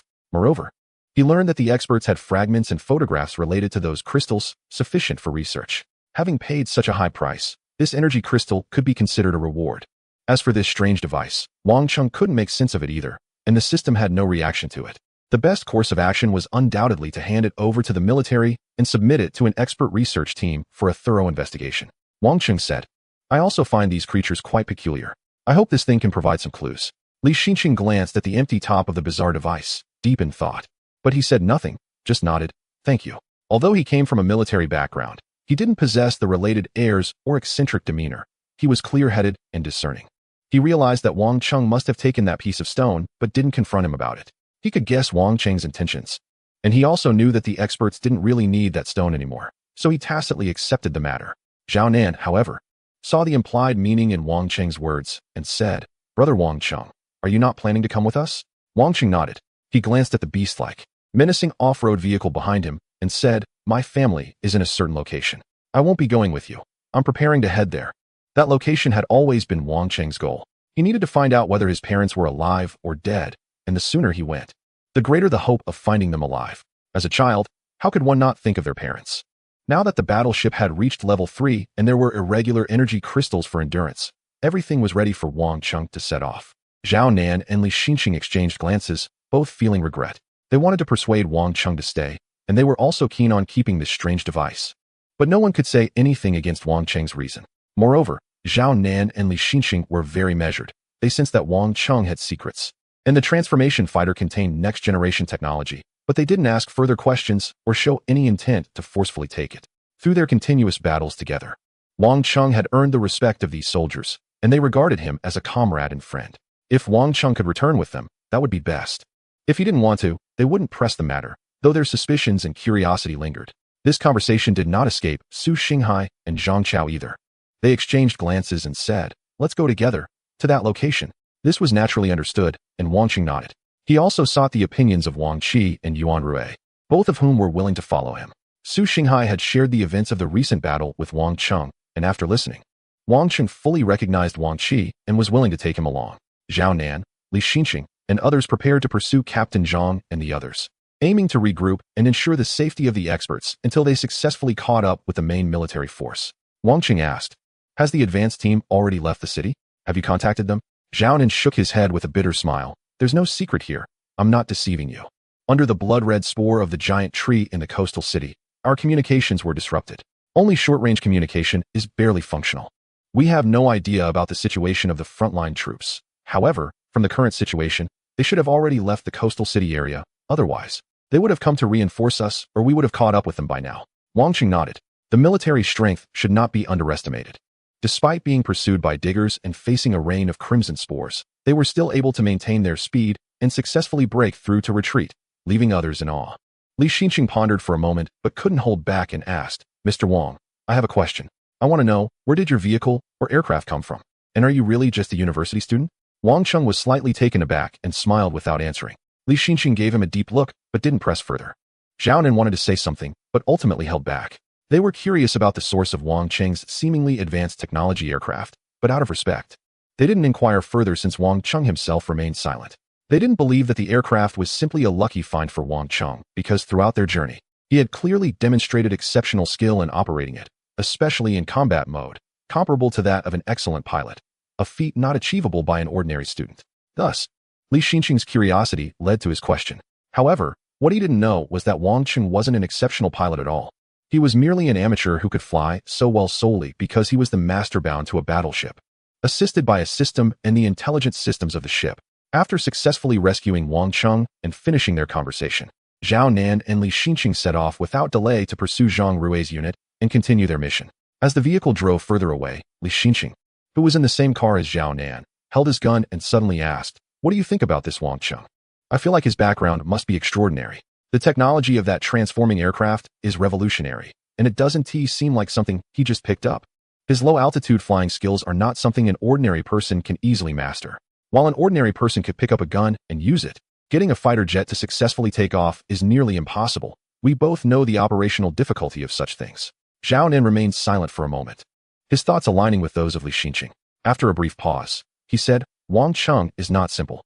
Perhaps he, like us, comes from the military, just from a different department. That vehicle or battleship is something his department provided him. I've heard that some operatives from special operations departments in our country indeed have access to advanced next-generation weaponry that is not widely available." Li Xinqing looked surprised. "Are you suggesting that he might have his own mission and cannot disclose his real identity or the reason for coming here? It may not be so simple." Zhao Nin exhaled. "Let us move quickly. This is not something we can speculate on. With the apocalypse upon them, many of the shadows and ghosts that we soldiers were unaware of were naturally starting to act." The two exchanged a glance, both seeing the alarm in each other's eyes. They became increasingly convinced that Wang Cheng's identity must be extraordinary. Only this could explain the reason behind his possession of next-generation technology, transforming vehicles. If Wang Cheng knew what these two were thinking, he would probably spit out a mouthful of blood. This is way too much speculation. After Li Xinqing and the others left, Wang Cheng and his group temporarily paused to rest. Wang Cheng's off-road vehicle could seat a maximum of 5 people, but they now had 7. Wang Cheng intended to hand over Xu Bing and Su Ling to Li Xinqing and the others. But Su Ling was unwilling and chose to stay with Xu Bing. Wang Cheng had no choice but to accept the situation for the time being. Therefore, they needed to find another vehicle. Su Xinghai and Wang Qi went to look for one, while Su Ling and Yuan Rui took care of the 2 injured. Xu Bing and Zhang Chao. Su Ling didn't get along well with the boys, but seemed to get along well with Yuan Rui. Seeing this, Wang Cheng shook his head and boarded the battleship alone, locking the off-road vehicle. He took a deep breath, rubbed his hands in anticipation, and summoned the system, preparing to open a blind box. After all, he had 3 level 1 high-tech resource packs. Chapter 99, Crazy Box Opening.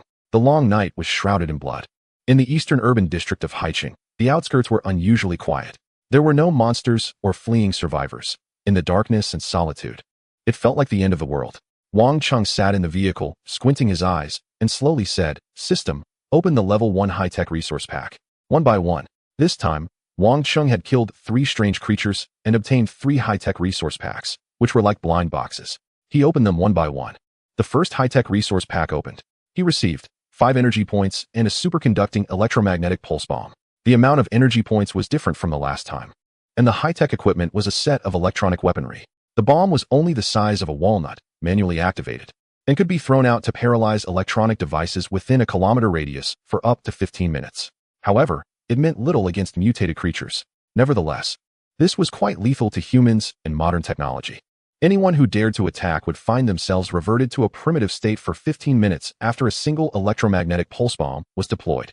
This item filled the gap in Wang Cheng's arsenal against humans and modern technology, and he carefully stored it aboard the battleship.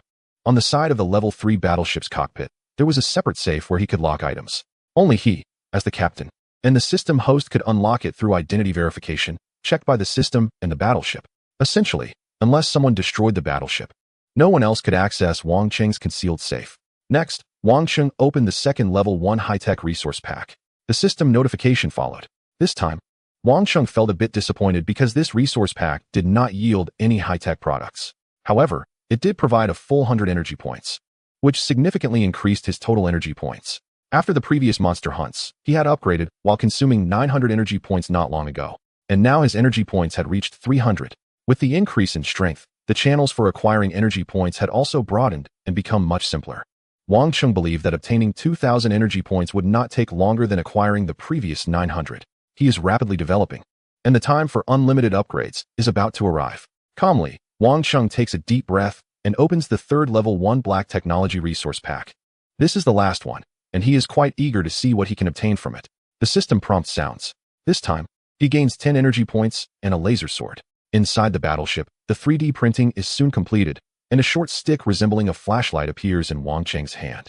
It has a perfect ergonomic structure, feeling lightweight and stable when held. At the end, there is an activation button, and as Wang Cheng presses it, a humming sound occurs, and the laser sword immediately lights up, emitting a 1-meter-long beam of light. Fortunately, Wang Chung adjusts his position in time. Otherwise, he might have pierced his own battleship. The laser sword glows with a white-hot hue, stable and gentle, yet it possesses a terrifying cutting force and lethality. This is not a lightsaber awakened by Wang Chung's own powers, but a true, stable laser beam. The technology behind it is something that contemporary humanity can only dream of. Moreover, both this laser sword and the previously acquired electromagnetic pulse bomb can be upgraded, allowing for infinite enhancements as long as there are enough energy points.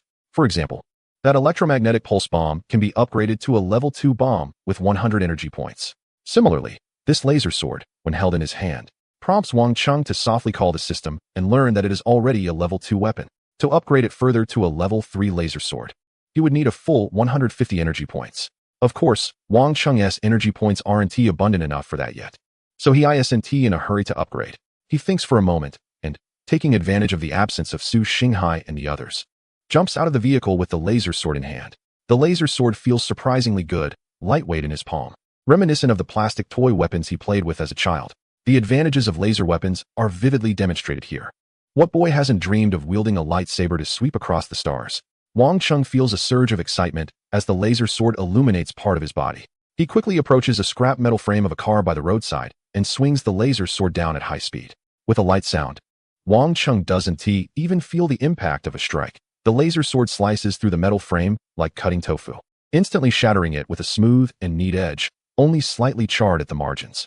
If it can cut through metal like this, how would it fare against human bodies or mutated creatures? Even the strongest mutated beings would likely struggle to withstand such a blow. The laser sword is sharper than the sharpest blades, truly cutting through metal like mud, effortlessly. Wang Cheng's titanium alloy kitchen knife can finally be retired.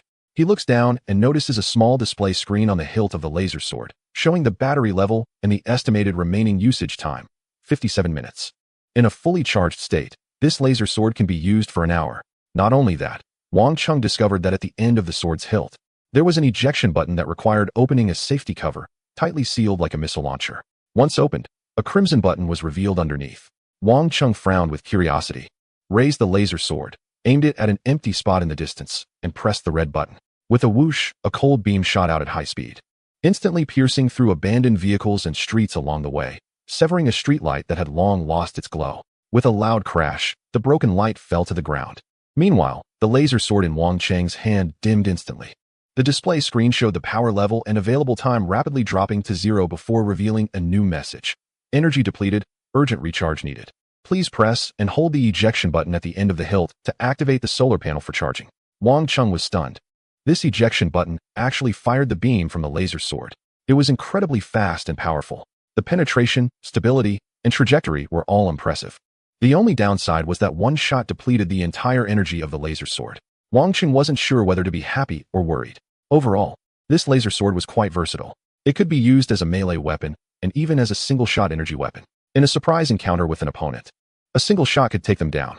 Who would have thought that the laser beam from the sword could be used as an energy weapon?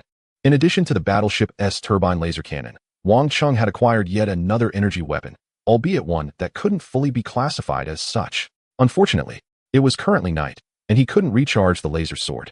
He would have to wait until tomorrow. Wang Chung carefully put the laser sword away when he suddenly felt something. Turning his head, he saw Su Ling staring at him in shock. Is that a laser sword? What did you do to shoot it out? Wang Chung chuckled awkwardly, shifting his gaze. Zhang Chao and Xu Bing hadn't seen him testing the sword earlier. The two injured individuals had just been temporarily taken to a nearby hotel to rest. Although they could also rest in the car, it was better for them in the hotel. Su Ling had come out to fetch water for Zhang Chao and Xu Bing, and that was when she witnessed this astonishing scene, frozen in place. Wang Chung didn't respond, and Su Ling's expression grew more complex. To her, Wang Chung was utterly enigmatic. Being a second-tier awakened one was one thing, but he also possessed so much advanced technology. Her thoughts were somewhat similar to those of Li Xinqing and others. After a moment, she managed to say, "Are you that kind of person?" Wang Chung frowned. What kind of person? The kind that no one ever talks about on TV or in the media. Even those in the military don't really understand. Are you hiding your identity from me? Su Ling asked, looking suspicious. She believed that this explanation was the only way to account for the many secrets surrounding Wang Chung, as well as why he showed no courtesy towards Xu Bing. Because this individual is more powerful than Xu Bing, with an even more secretive and significant background. The individual finally reacted, with a bitter smile. Do I look like that to you? Su Ling thought for a moment, found the expression somewhat cute, and then nodded vigorously. The individual said, Chapter 100. They are all dead.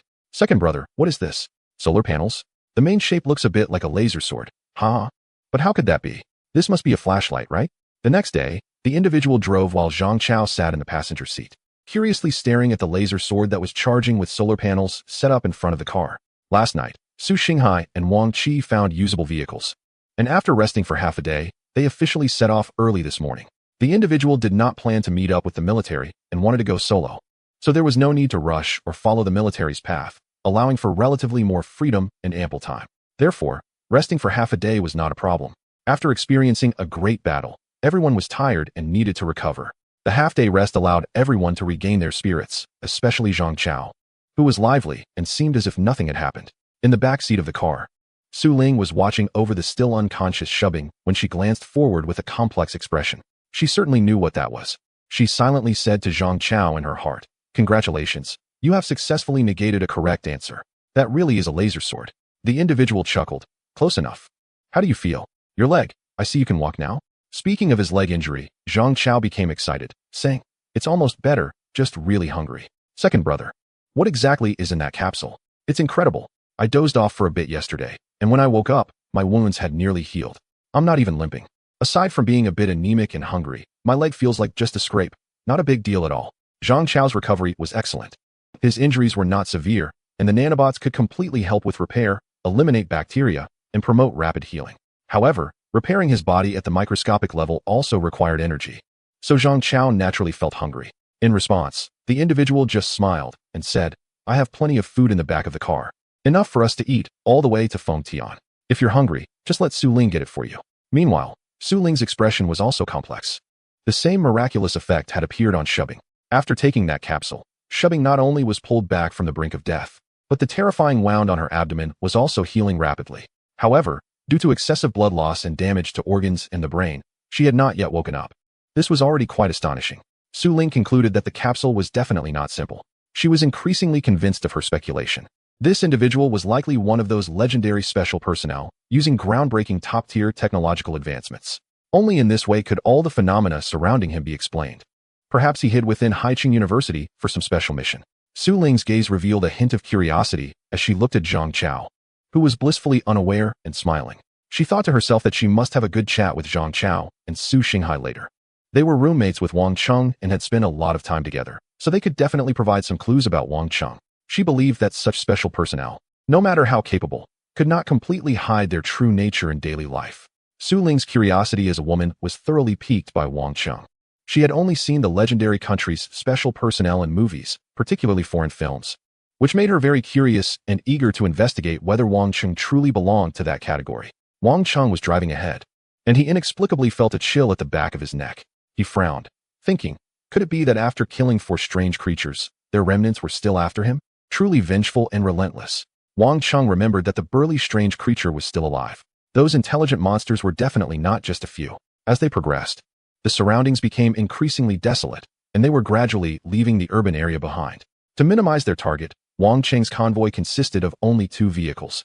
Wang Cheng's vehicle was in front, with the injured Zhang Chao and Xu Bing being given special care, overseen by Su Ling, Wang Qi, Yuan Rui, and Su Xinghai were behind them, driving a Land Rover they had found on the outskirts the previous night. Their numbers were small. 2 vehicles were enough to carry people and supplies. Any more would be cumbersome. They had learned from the military's large retreat that bringing in a small truck filled with half a truckload of fossil fuel had proven to be a poor choice, as it became useless after the sudden changes. That small truck even met its end during a subsequent attack by strange creatures, wasting the supplies used for the fossil fuel. High City was gradually being left behind. The blood-red haze and the oddly stationary clouds were shrinking in their view. The gloom that had shrouded them for days seemed to finally be dissipating. An ray of sunlight emerged above them, casting light on the vehicle, the people inside, and the solar panels of the laser swords, which faintly glimmered. They had intended to take the highway. Normally, the distance from High City to Fengtian, nearly 400 kilometers, would require just over 4 hours on the highway. However, after exiting the urban area and traveling a distance through the wild dirt roads towards the highway, Wang Cheng frowned. In the distance, he saw thick smoke billowing, a massive and heavy column of smoke piercing the sky. The highway ahead appeared to be almost completely destroyed, with debris from abandoned vehicles and charred monster corpses littering the once smooth surface, now utterly shattered and in disarray. filled with ruins and wreckage. There were no living people or monsters, only flames and debris. Traveling on this road would not be faster. Rather, it would consume more time and effort. Wang Chung jumped out of the car, took out his binoculars to take a look, and felt his heart sink. The damage to the highway is unknown in extent, spreading outwards, leaving wreckage everywhere. It seems a fierce battle took place here. Countless monsters and humans lie dead, with congested vehicles and fleeing crowds reduced to ruins and ashes. The temperature has yet to dissipate. Perhaps some of the wreckage belongs to those who were fleeing at the onset of the apocalypse. Congested on the roads out of the city. Perhaps more are survivors who followed the military's large-scale retreat yesterday. Wang Chung recalls the words of Boss Chun, whom he heard mention the military's fighter jets diving and bombing. What did they encounter? Wang Chung does not know. After discussing with Su Xinghai, they decide to take the national road instead. Once the plan is set, they quickly turn, and the exit of the national road is similarly a scene of devastation.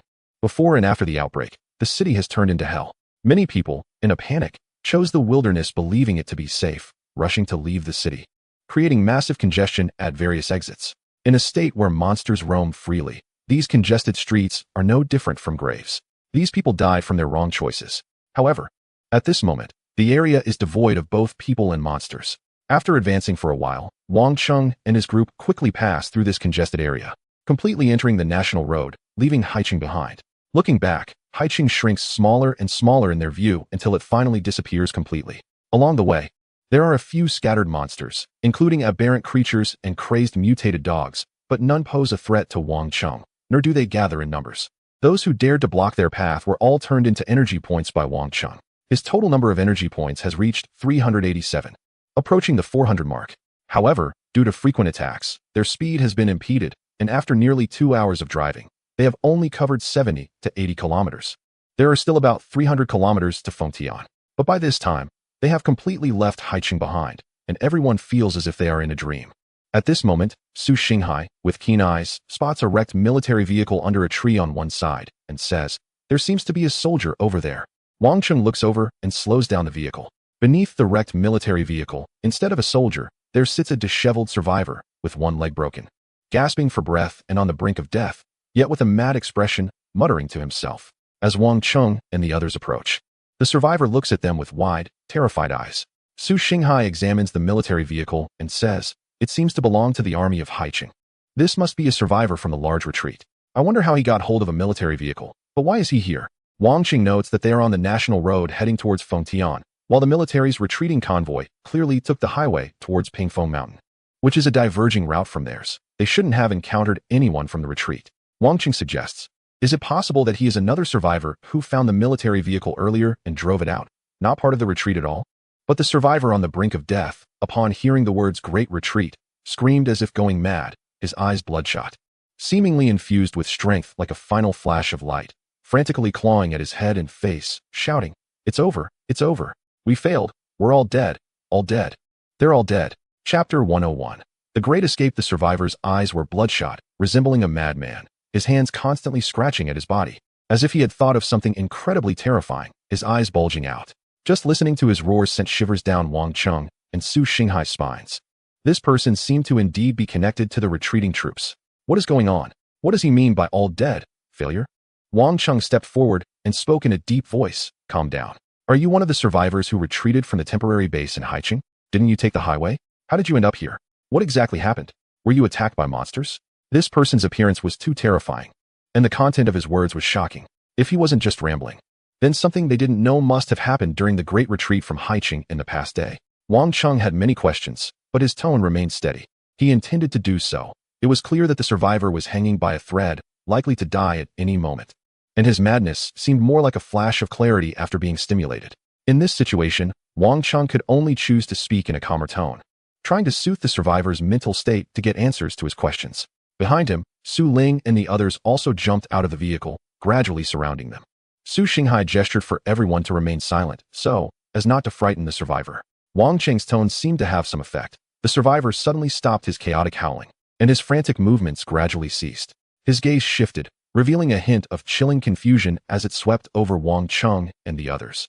The expression on his face finally began to calm down. Ultimately, his eyes fixed on Wang Chung, or perhaps on the bright sky behind him, and in a tone of despair, he said, "Run, just run as far as you can.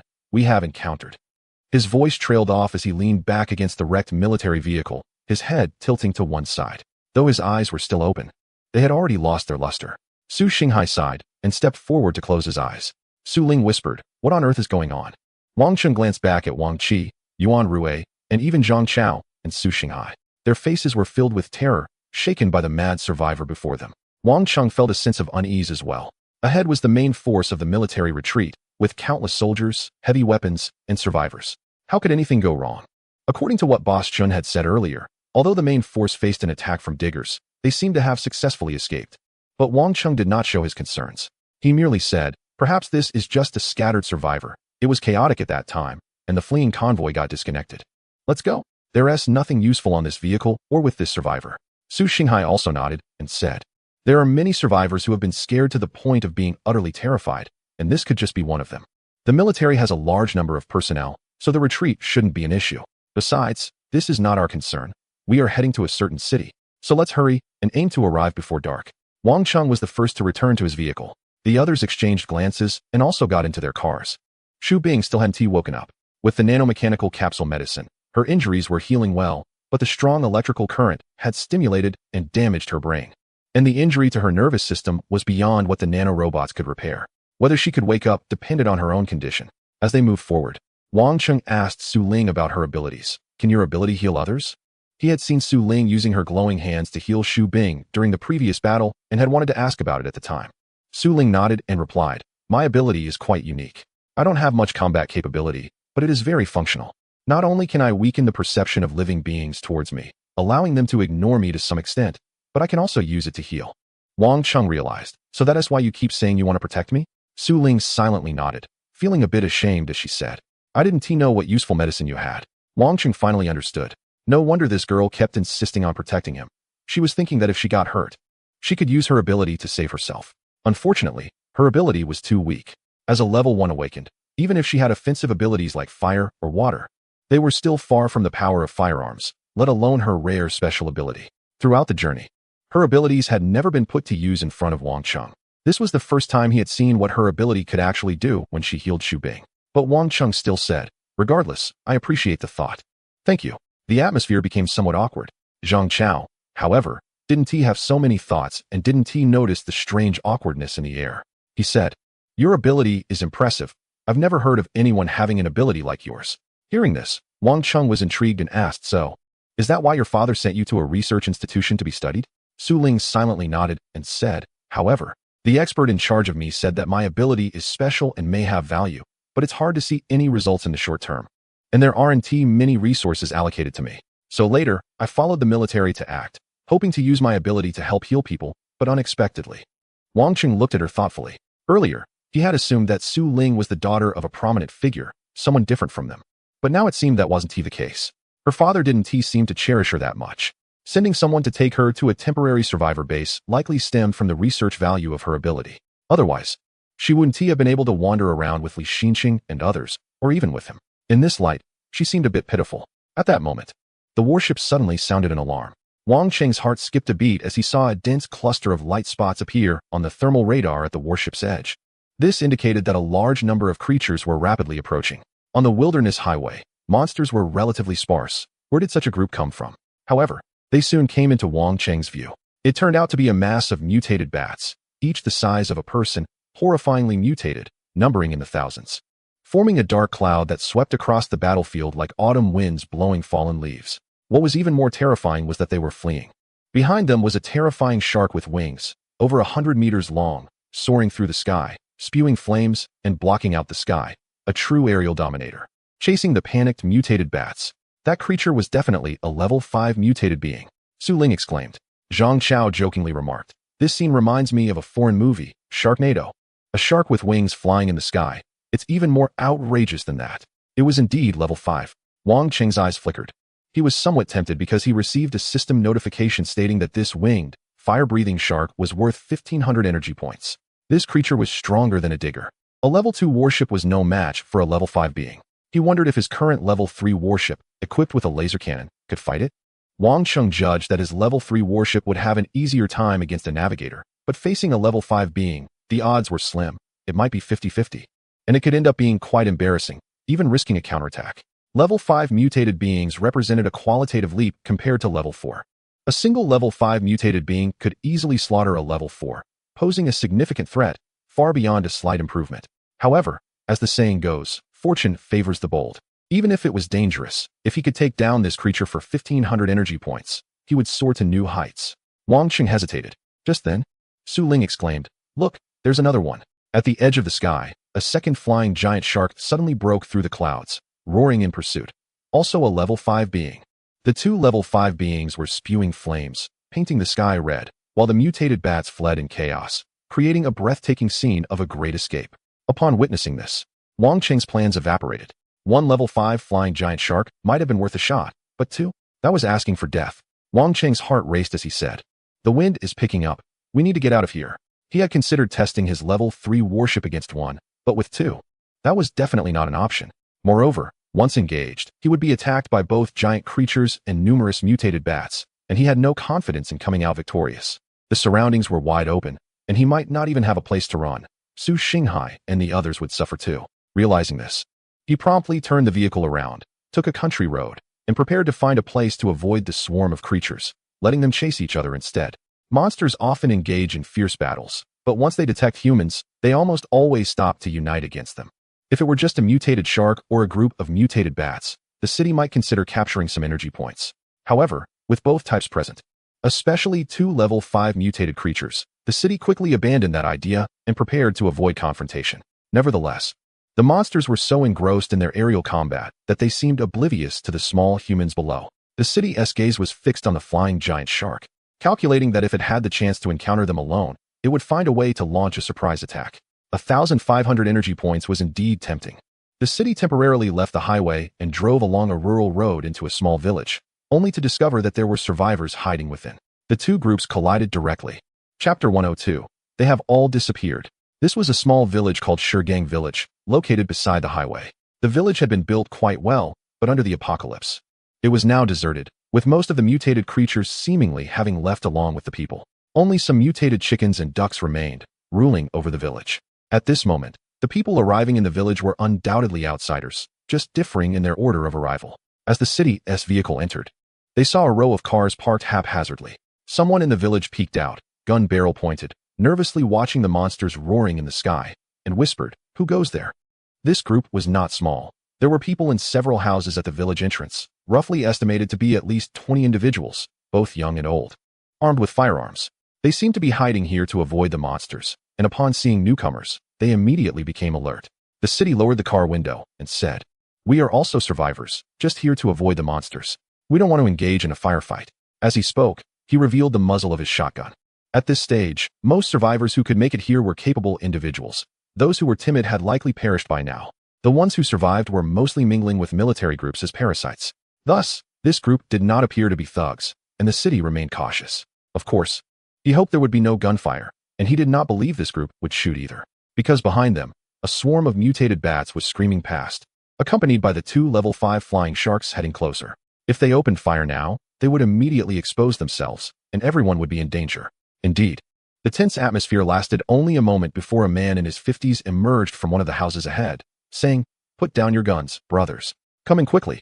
We mean no harm. We are all survivors just trying to stay alive. Don't let those monsters find us, or we're all done for." This man seemed to be the leader of the survivors, and as soon as he spoke, all the gun barrels retracted. The other party relaxed, and Wang Qing immediately dropped his tough demeanor, putting down the shotgun and parking the vehicle in the shadow of a corner before entering a room in the village with Su Xinghai and others. They sought shelter under the same roof as the leading man, not for any other reason, but in case the other side attempted any small moves. Wang Qing could act directly, capturing the leader first. There were 7 of them on Wang Qing's side, with 5 being awakened ones. If it came to close combat, Wang Qing had nothing to fear, only worried about attracting a horde of monsters. The middle-aged man was surprised by Wang Qing's boldness, daring to directly intrude into their hiding place, and he gave Wang Qing a deep look. This was either foolishness or a belief in his own strength, showing no fear of them preparing an ambush inside the house. At that moment, a deafening roar erupted from a nearby location. The sky outside the window turned crimson in an instant as a terrifying level 5 mutated flying shark swept by overhead, its flames nearly scorching the entire sky, presenting a shocking spectacle. The village and its surroundings trembled, and no one dared to speak. Only Zhang Chao murmured, "Damn, did it crawl up from the sea?" "No, it flew up from the sea. I remember the navigators and mutated crabs we encountered. It seems like we are in more danger in this coastal city than elsewhere. Thankfully, that giant octopus didn't crawl up."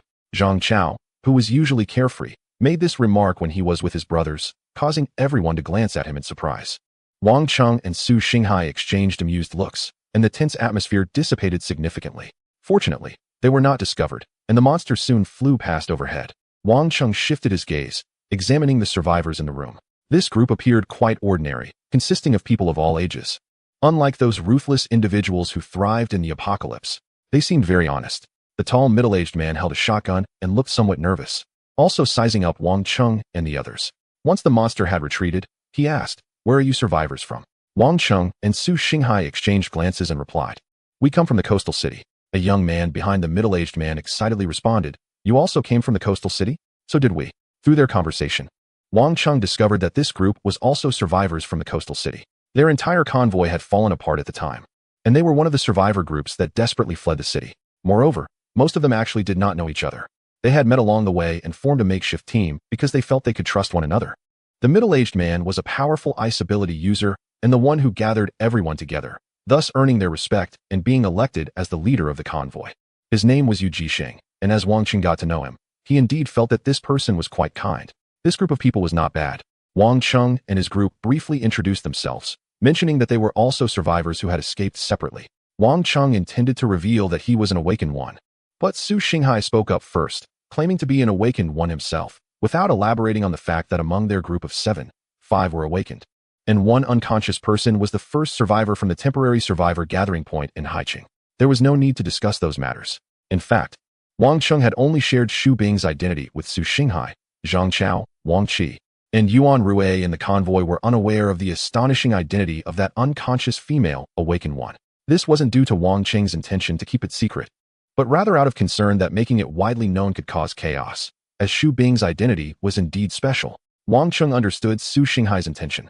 Mentioning who the survivors were would surely draw significant attention from the other team, and Su Xinghai was taking on the risk voluntarily. Once both sides clarified their identities, the atmosphere improved somewhat, and their vigilance lessened. The aerial escape outside had yet to conclude, with terrifying level 5 mutated creatures lurking nearby. They were unable to move for the time being, so they decided to hide there and exchange information. Wang Cheng didn't say much, only asking, "So are you all heading to Pingfeng Mountain to meet with the military? This route doesn't seem right." Upon hearing this question, Yu Jisheng's kind expression slightly changed as he replied, "You don't know?" "Know what?" Wang Cheng frowned. "I saw you taking this road and thought you knew." Yu Jisheng sighed. The main force of the Great Retreat from Haiqing, along with tens of thousands of survivors who escaped, have no idea where they ended up. Hearing this, both Wang Cheng and Su Xinghai felt an inexplicable chill in their hearts. "I don't understand. Yugu, can you explain it clearly?" Yu Jisheng glanced at the others, pulled Wang Cheng and Su Xinghai aside, and then said, "You really don't know? Actually, we desperately wanted to rendezvous with the military. Right after leaving Haiqing, we were trying our best to catch up with the military's retreating convoy. At first, we encountered many people who said the military had sped ahead, and we were hopeful to follow them to Pingfeng Mountain to establish a new home. But then, things started to go wrong. No matter how we chased, we couldn't catch up with the military." Others felt the same way. "Initially, we thought the military sped up after exiting the city, while we were weak in the urban area and had to evade monsters, which slowed us down. However, after leaving the city, we accelerated with all our might, but still couldn't catch up." Wang Cheng and Su Xinghai remained silent. Just hearing this made them feel something was off. How could it be that they couldn't catch up? No matter how fast the military was, they were carrying so many survivors. They couldn't possibly be too fast. How could ordinary survivors not catch up at full speed without any obstacles? Unless until later, Yu Jisheng paused slightly, his voice becoming lower as he said, "We encountered some survivors of the collapse and saw the corpses everywhere. They told us that it was all gone. The military's large contingent, the division headquarters, and the tens of thousands they were evacuating were attacked at the gate of the coastal city, retreated east, and then suddenly disappeared. No one could track them, and no one knows what happened. But no one could even say where they went eastward. The large group of tens of thousands, both military and survivors, just evaporated." Su Xinghai listened, his face turning pale, while Wang Cheng's expression showed fear as he blurted out, "How is that possible? So many people just vanished? Were the people you met not from the group?" Chapter 103, "We can protect you." Wang Cheng felt his heart race. On one hand, he thought what Yu Jisheng said was absurd, but on the other hand, he felt an eerie alignment with the fragments of information they had encountered. Li Xinxing and the others could not contact the main military forces, and the reinforcements Zhao Nen had called were also few, consisting of troops that had been separated from the main group, just like Zhang Rui's unit. What they saw at the highway exit when leaving the city was a scene of devastation. It indeed seemed that a brutal battle had taken place there. As the entire highway was wrecked, Wang Cheng recalled that since the meteorite fell and the crimson spores enveloped the convoy, the fleeing group had disintegrated, and they had not heard any concrete news about the division headquarters or the fleeing troops. All information was mere speculation. Thinking back now, how could such a large contingent, with so many people, suddenly have no news at all? Even if communication was cut off, they didn't care about the survivors behind them. But what about the scattered experts and soldiers? Wang Cheng began to doubt. In fact, he felt that what Yu Jisheng said was likely true, but this matter was inexplicable. Global mutations were one thing, but saying that the tens of thousands of troops were attacked and annihilated seemed more credible than them disappearing without a trace. How could they just evaporate like that? Wang Cheng fixed his gaze on Yu Jisheng, waiting for the other party to answer his question. Yu Jisheng replied, "The people I encountered were indeed part of it, but also not. They were like us, gradually becoming disconnected amidst the chaos, and each one of them appeared almost insane, as if they were possessed. They couldn't clearly remember what had happened before, and they seemed dazed, as if they had lost their souls. I have no reason to deceive you. Believing or not is up to you. I actually don't wish to talk about it much. Moreover, I am only trying to help. No one knows what exactly happened, but now all the survivors who know about this are seeking other paths. Otherwise, we wouldn't be so far away from Pingfeng Mountain." Heading to Fengtian, Wang Cheng and Su Xinghai fell silent. The information conveyed by Yu Jisheng was overwhelming, stirring up turbulent waves in their hearts. Because the signs before them indicated that while Yu Jisheng might have exaggerated, the main fleeing group and even the military division headquarters had indeed vanished. The vast troop had gone silent after the collapse in the eastern district of the coastal city. Moreover, as mentioned by Yu Jisheng, he did not deceive Wang Cheng and the others regarding the significance of their situation. Wang Cheng had already made it clear that they were not planning to go to Pingfeng Mountain, but rather wanted to head to another location.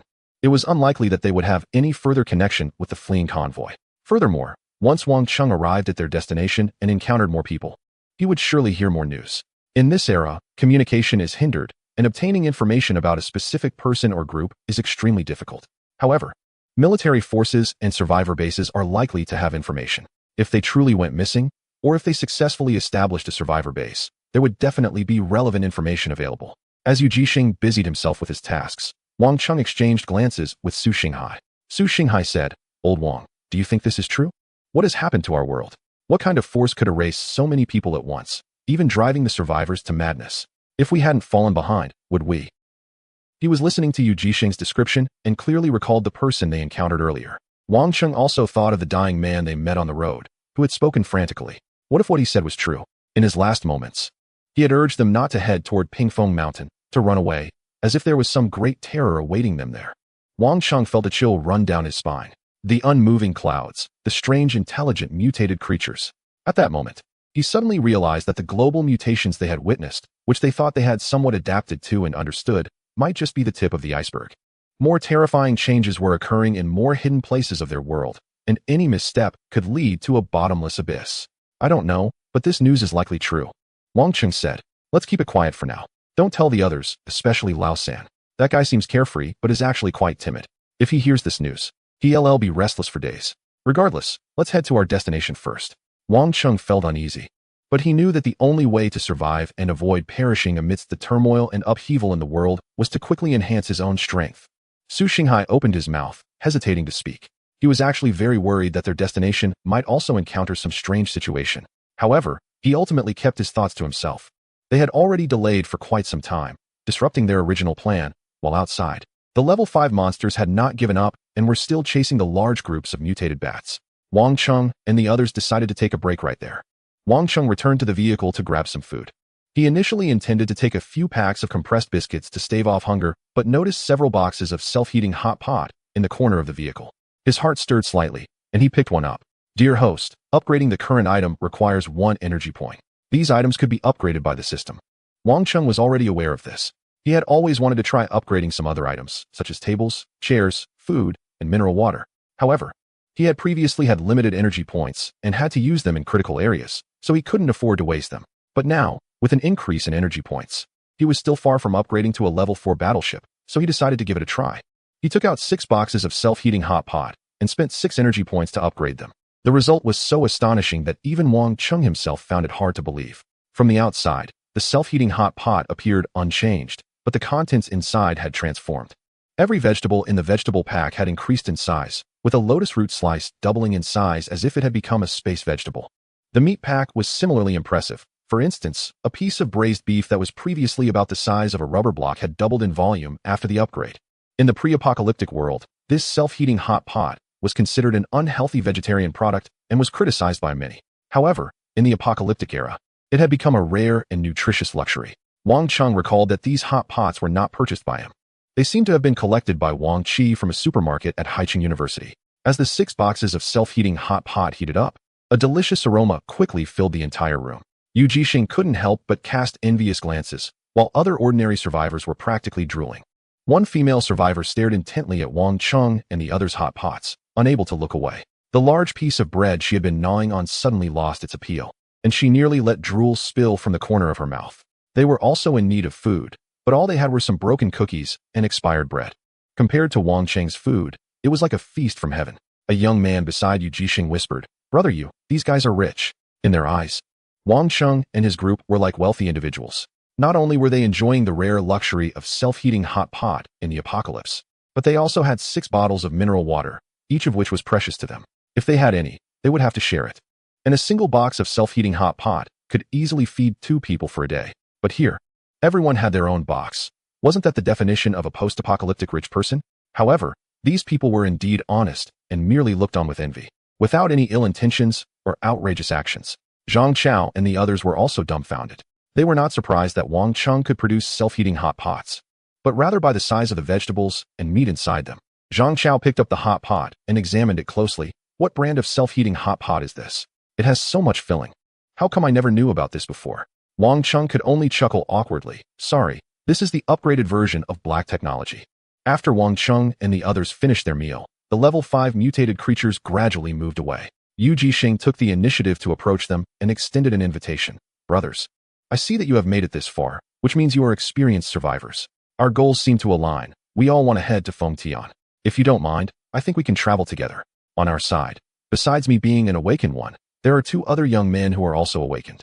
We have 7 or 8 rifles and can provide you with protection. You can rest assured, we won't take your things. I mean no harm. It's just better to act together and look out for each other. What do you think? Yu Jixing was very sincere, and his invitation was not a foolish attempt to gather people randomly. He noticed that Wang Chung and his group had supplies and seemed to possess some combat capability, which was why he extended the invitation. Not being a burden was the premise for cooperation. Moreover, Yu Jixing had good intentions. In his view, with only 7 people, Wang Cheng's group was too small for a post-apocalyptic convoy, especially since 3 of them were women and 1 was unconscious, making them vulnerable to danger. This was not discrimination, but rather a recognition of the reality that, in the current environment, women's survival abilities were indeed not on par with men's. Therefore, while speaking, Yu Jixing's gaze also turned to Su Ling and the others. Although he didn't state it explicitly, Wang Chung understood his meaning. It was a good intention. Wang Chung had no reason to refuse. Since their paths were the same, traveling together made sense. His primary goal was to reach Fengtian as quickly as possible and merge with other convoys, which would alleviate some of the burdens he had to shoulder alone. Why not? Of course, the most critical factor was that Wang Chung observed that Yu Jixing and his group were not bad people, so he could travel with them with peace of mind. At this moment, dusk was approaching. After some discussion, they decided to set off immediately, taking advantage of the remaining daylight to cover as much distance as possible. Wang Chung had no objections. Yu Jixing and his group shared a similar mindset, both wanting to reach Fengtian as soon as possible, although Wang Chung was looking for someone, while they aimed to arrive at a safe place and receive official protection. For ordinary survivors like Yu Jixing, that was the best refuge. They promptly boarded their vehicles, and before departing, Yu Jixing reminded them, just stay behind us. And if anything happens, speak up in time. We will help you, and everyone should look out for each other. Wang Chung nodded. I understand. Thank you. Su Ling, Zhang Chao, and the others, however, felt a mix of amusement and exasperation. Although their numbers were small, their strength was absolutely formidable. If anything were to happen, they wouldn't need protection from ordinary survivors like Yu Jixing. It would be more accurate to say they would be protecting him and his group. But this was Yu Jixing's good intention, and Wang Chung was not the arrogant type. He simply smiled in agreement. Thus, Wang Cheng's convoy expanded instantly and set off in a grand procession from the village. At this moment, the 2 level 5 mutated creatures had vanished. and the swarm of mutated bats was nowhere to be seen, leaving Wang Chung with a strange sense of regret. It felt as if they had missed out on a chance to secure 500 energy points. Their convoy re-entered the national highway, speeding along. The further they moved away from the city, the smoother the roads became, as very few survivors had made it this far. After all, it had been over a month since the apocalypse began, and most people were trapped in their original living areas, struggling to escape. As dusk spread, no one knew what the wilderness would be like under the night, so they quickened their pace. On the way, Wang Chung spotted a strange group of creatures in the distance. It was a small grove several hundred meters away, moving continuously without any wind, as if a group of living beings rooted to the ground were restlessly writhing. Zhang Chao stared, saying, "That grove is alive?" The trees were indeed alive. It could only be said that they had mutated, breaking the definition of ordinary plants. Su Ling also focused on that direction. However, they did not attack the convoy, which was 100 meters away. Everyone remained safe, and Wang Chung, eager to continue, had no intention of provoking a group of trees. As darkness encroached, the crimson sunset gradually dimmed, and night seemed ready to envelop the earth completely. Their convoy was suddenly targeted by a terrifying giant mutated wolf. It resembled a horror creature from a movie, measuring 6 meters in length, larger than the vehicle, running across the fields outside the highway, chasing the convoy but not launching an attack. After being met with gunfire from the organized group led by Yu Jisheng, it gradually retreated, disappearing into the darkness. At that moment, the unconscious Xu Bing finally stirred awake. She had been in a coma for nearly a day, and upon waking, she was still a bit dazed. But the next moment, she suddenly pushed aside Su Ling, who was anxiously checking on her, and lunged forward from the back seat like a mother leopard, aiming directly at Wang Chung in the driver's seat, reaching out her hands to attempt to choke hold. This scene was too sudden. Both Su Ling and Zhang Chao were taken aback, but Wang Chung reacted quickly, sharply turning the steering wheel while extending one hand. Xu Bing's speed and strength far exceeded that of an ordinary person, capable of overwhelming most level 1 awakeners. If it had been anyone else, they wouldn't have had a chance to react, including Zhang Chao and Su Ling, who were also awakeners but were caught off guard. Unfortunately for Xu Bing, she encountered Feng Lin, with his level 2 strength serum protecting him and agile serum in his system. If Xu Bing could overpower other awakeners, Wang Chung could confidently say he could overpower her. He firmly grasped the steering wheel with one hand and caught both of Xu Bing's hands with the other, promptly pressing the handbrake. "Hey you!" Xu Bing exclaimed in annoyance. Wang Chung, expressionless, turned to the just-recovered Zhang Chao and said, "Tie her up and gag her. I prepared the ropes in advance. They're under your passenger seat." Zhang Chao was stunned. He was unclear about the relationship between Xu Bing and Wang Chung, thinking that she was just a friend of Wang Chung. However, Zhang Chao, who had been Wang Cheng's roommate for many years, understood the unspoken agreement between them. As soon as Wang Chung spoke, he quickly took out a rope and bound Xu Bing. This time, Su Ling also stopped helping Xu Bing and said, "Why did you attack Wang Chung right after waking up? Do you know? If it weren't for Wang Chung saving you, you would have been dead long ago." Xu Bing was momentarily stunned and looked at Wang Chung. She only remembered being electrocuted and falling to the ground, with no clear memory of what happened afterward. When she just woke up, she noticed they had already freed themselves and immediately took action to subdue Wang Chung, hoping to gain control of the situation. It was only at this moment that she recalled how serious her condition had been. How could she be so lively now? Wang Chung glanced at her and said, "It's nothing. She helped me. I helped her. We're even. It's normal for her to attack me. Hurry, tie her up." Under Zhang Chao's quick actions, Xu Bing was tightly bound and had her mouth covered, returning to her original state, staring with her bright eyes and making muffled sounds. Su Ling found it quite absurd.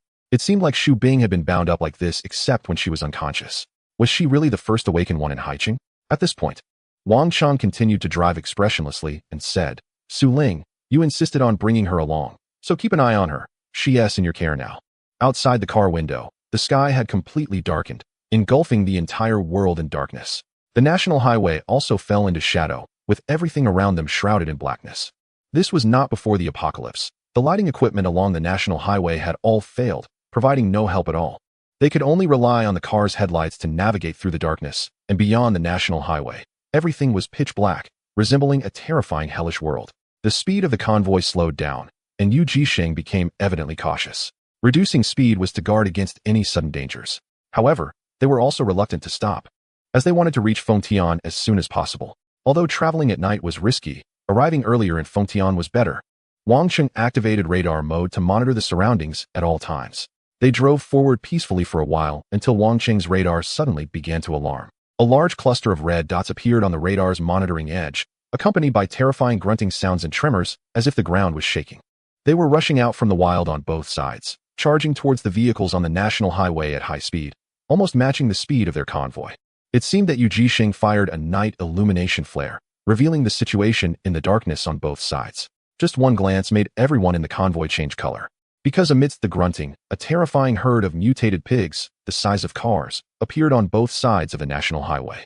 With exposed tusks, blood-red eyes, and a bull-like appearance, they charged forward with their brown hair bristling, creating a thunderous stampede, howling as they dashed across the once familiar fields, shaking the ground beneath them as they rushed toward them. Chapter 105. Who protects whom? Isn't this too bloody? Seeing this scene, everyone felt a chill down their spine. Zhang Chao couldn't help but curse out loud. Wang Cheng's scalp tingled in fear. In the dark fields on both sides, countless mutated pigs, each stronger than bulls, were charging towards the convoy on the highway, their hooves pounding the ground. The earth shook as these mutated pigs, a mix of domestic and wild boars, surged forward in such numbers that the end was not in sight. On Wang Cheng's infrared thermal radar, a mass of fiery red dots appeared, making it impossible to determine their exact number. Ahead, Yu Jixing had already opened fire. Their convoy had several firearms, and at this moment, they all began shooting, hoping to scare off these terrifying creatures. But these were mutated beings, their eyes blood-red, and the gunfire and death only provoked their ferocity. Their charging speed increased, resembling a terrifying cavalry of monsters, ruthlessly tearing through. Moreover, these mutated pigs had tough skin and thick flesh. While the rifles could penetrate the defenses of the mutated domestic pigs, they were ineffective against the wild boars mixed in, like mere tickles.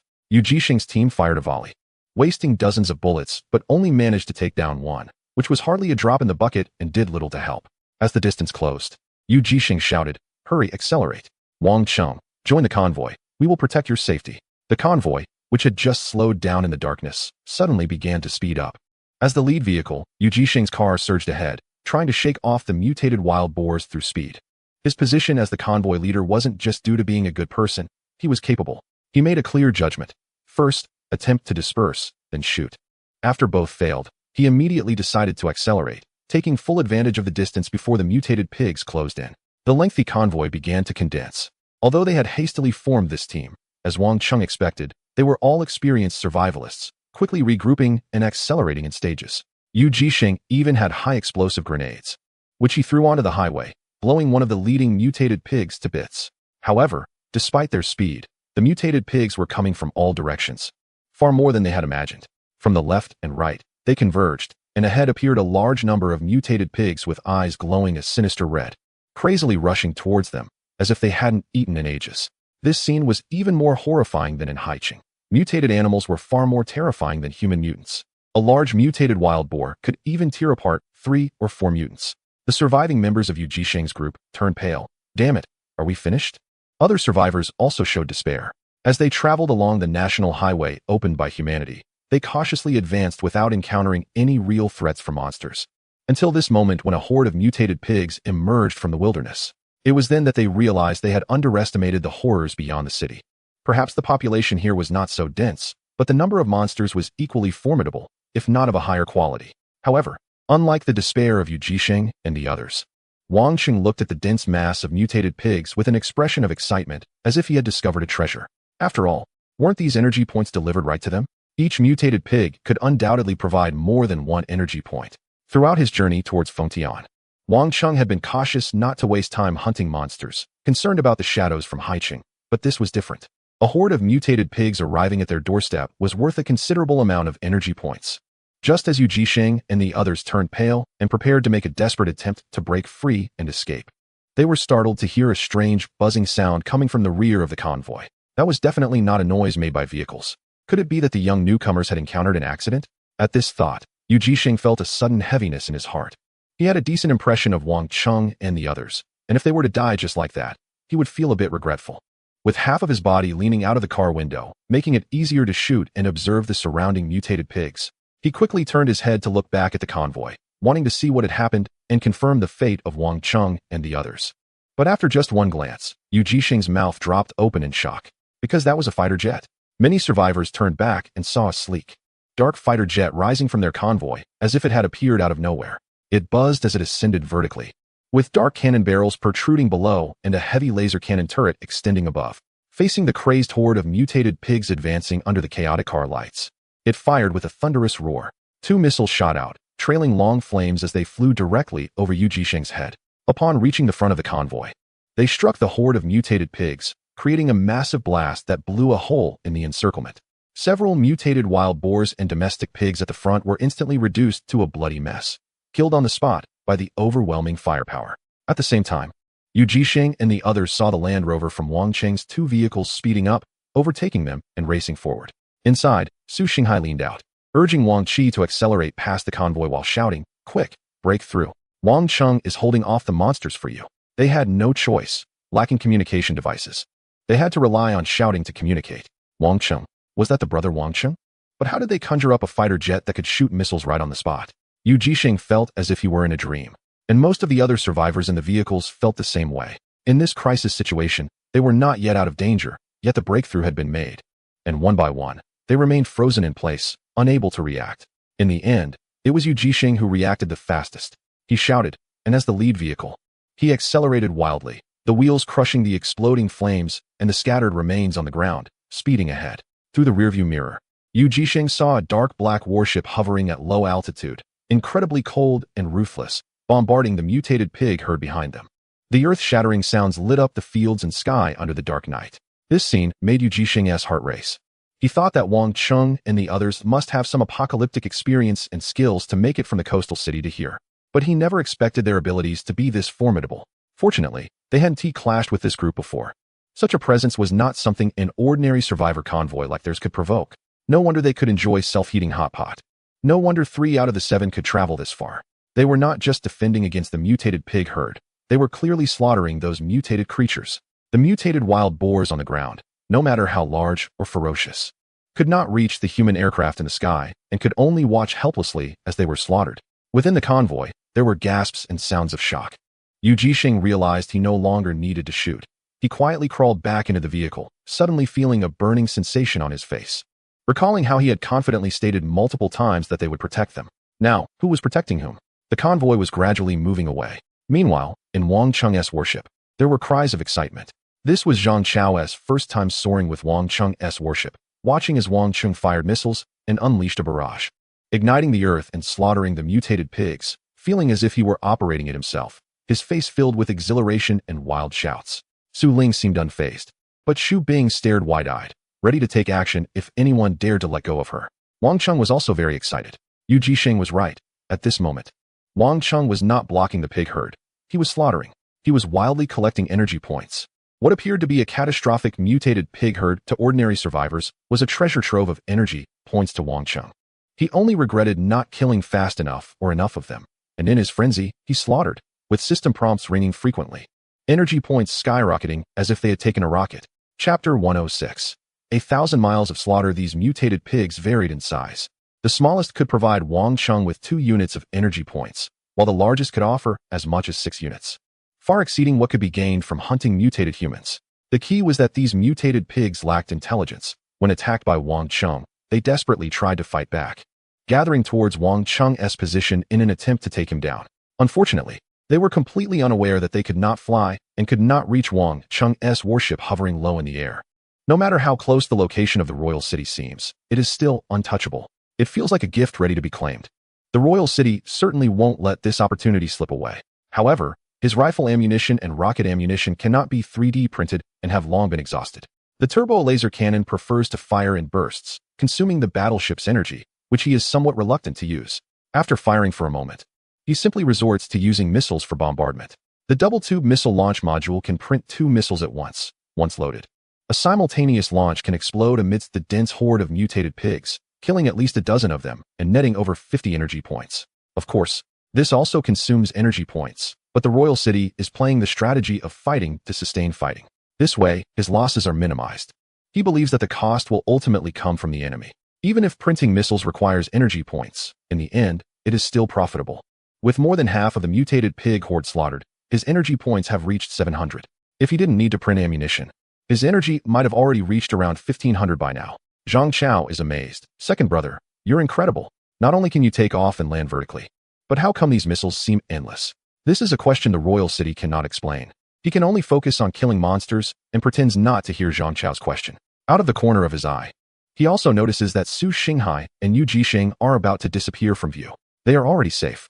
The royal city could actually leave now, but he feels greedy, unwilling to part with the energy points scattered on the ground. After pondering for a moment, he decides to harvest one more wave before departing, aiming to reach 1,000 energy points. Just as the royal city's thoughts settle, he suddenly sees a new massive heat signature on the infrared thermal radar, rapidly approaching him.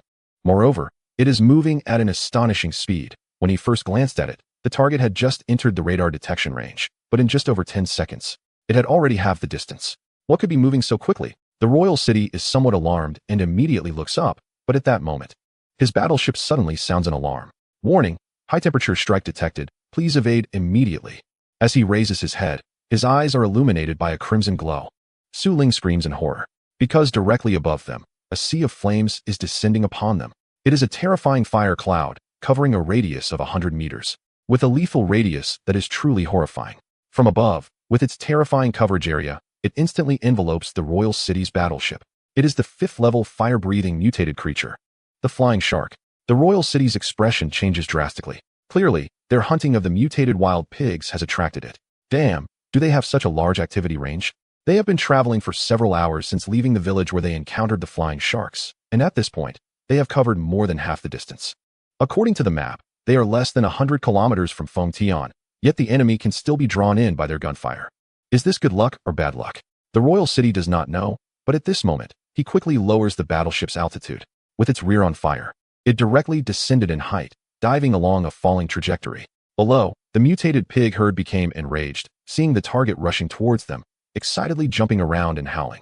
Unfortunately, the city's turbo laser cannon activated, and the terrifying energy beam swept across. Although the city's current energy beam was at low power, it could still deliver devastating strikes to most armored vehicles and mutated creatures of human civilization. The bright white laser cut through the ground like a scalpel, and the excited mutated pigs in the front were torn apart before they even reached the city, their bodies shredded in a gory mess.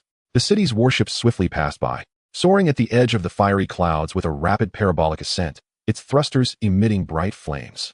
With the assistance of the intelligent flying system, the city executed this thrilling maneuver sharply, leaving Zhang Chao and Su Ling speechless in shock. At that moment, the city raised its head. A colossal and grotesque mutated creature emerged from the flames, revealing its massive form. It was the mutated flying shark. Previously, the city had only observed it from a distance. But now they were so close, almost within 100 meters. The fiery clouds it emitted billowed across the ground, and the city saw its enormous body, with bone spurs protruding and a blue-white hue, covered in dense scales. Its head sported 3 pairs of eyes, resembling a shark from afar, but upon closer inspection, its posture differed significantly from that of a shark, looking almost like a creature not of Earth. It had a pair of large wings and small wings on each side, flapping in the air, astonishingly stirring up clouds and airflow, providing it with terrifying power to traverse the high skies at high speed. Observing closely, the pressure it exerted felt like a mountain, overwhelming and suffocating. Even Shubbing held her breath, wide-eyed in awe. It was rushing towards the city's location like a giant ship. Su Ling exclaimed in shock, "How can such a massive creature fly in the sky like this?" The city didn't know either, but was equally alarmed. This creature was enormous and fast. Once it appeared within radar range, it could close in within seconds. If it collided or its fiery clouds hit, the warship would either be shattered or turned into a charred wreck. Most critically, the city remembered clearly that this creature traveled in pairs, and now that one was here, the other was likely nearby, ready to emerge under the cover of night at any moment. With its size and speed, it could not be detected in advance, let alone reacted to. The best plan was to retreat. After just defeating a batch of mutated wild pigs and earning some energy points, the city only wished for safety, stabilizing the warship and accelerating recklessly to escape.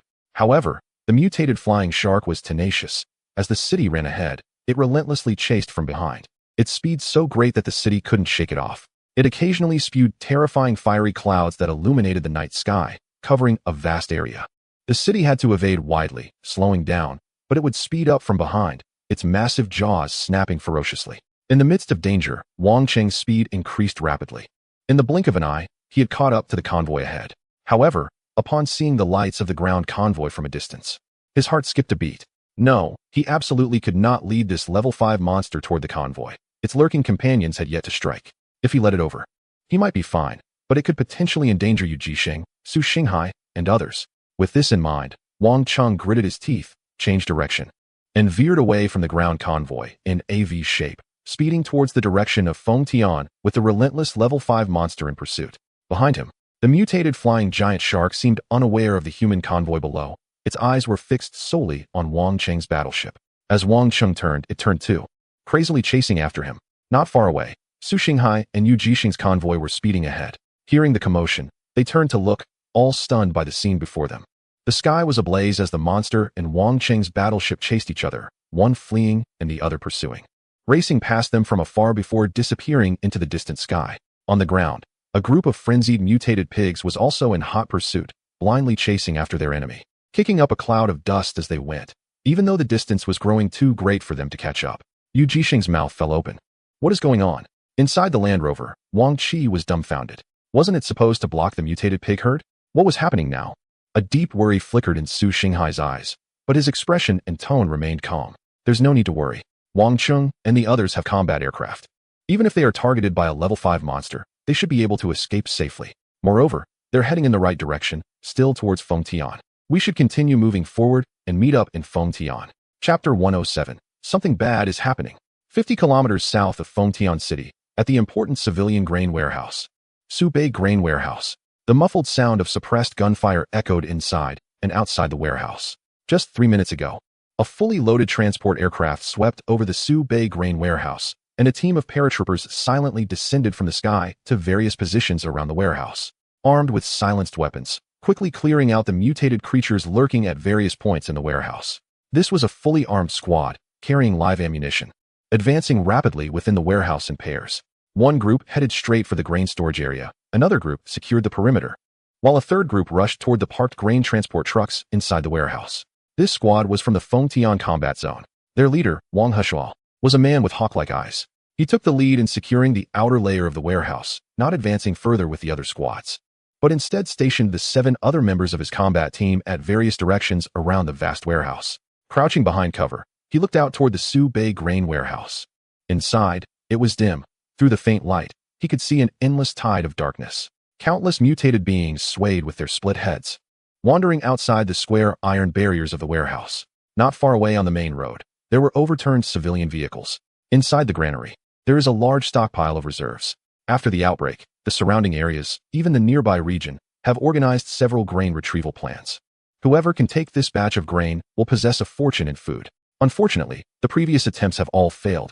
Both survivors and military personnel underestimated the number of monsters in the area. As survivors flocked to try and seize the grain, this granary, despite being far from the nearby region, attracted a large number of monsters, which increased in numbers and nearly surrounded the place completely. It is precisely because of the presence of these monsters that their actions have been so cautious. After learning from the previous failed reconnaissance, the military command altered their operational plan and decided to deploy paratroopers to land inside the granary. Outside the granary, there are many monsters, but inside, there are not as many. By directly parachuting in, they could clear the interior and use the trucks within the granary to transport the grain. With the robust capacity of the trucks, they could make a successful escape. The only thing to be cautious about during the entire operation is to avoid making too much noise. If the external monster horde is alerted, it would spell trouble. Wang Heshuo considered himself exceptionally skilled.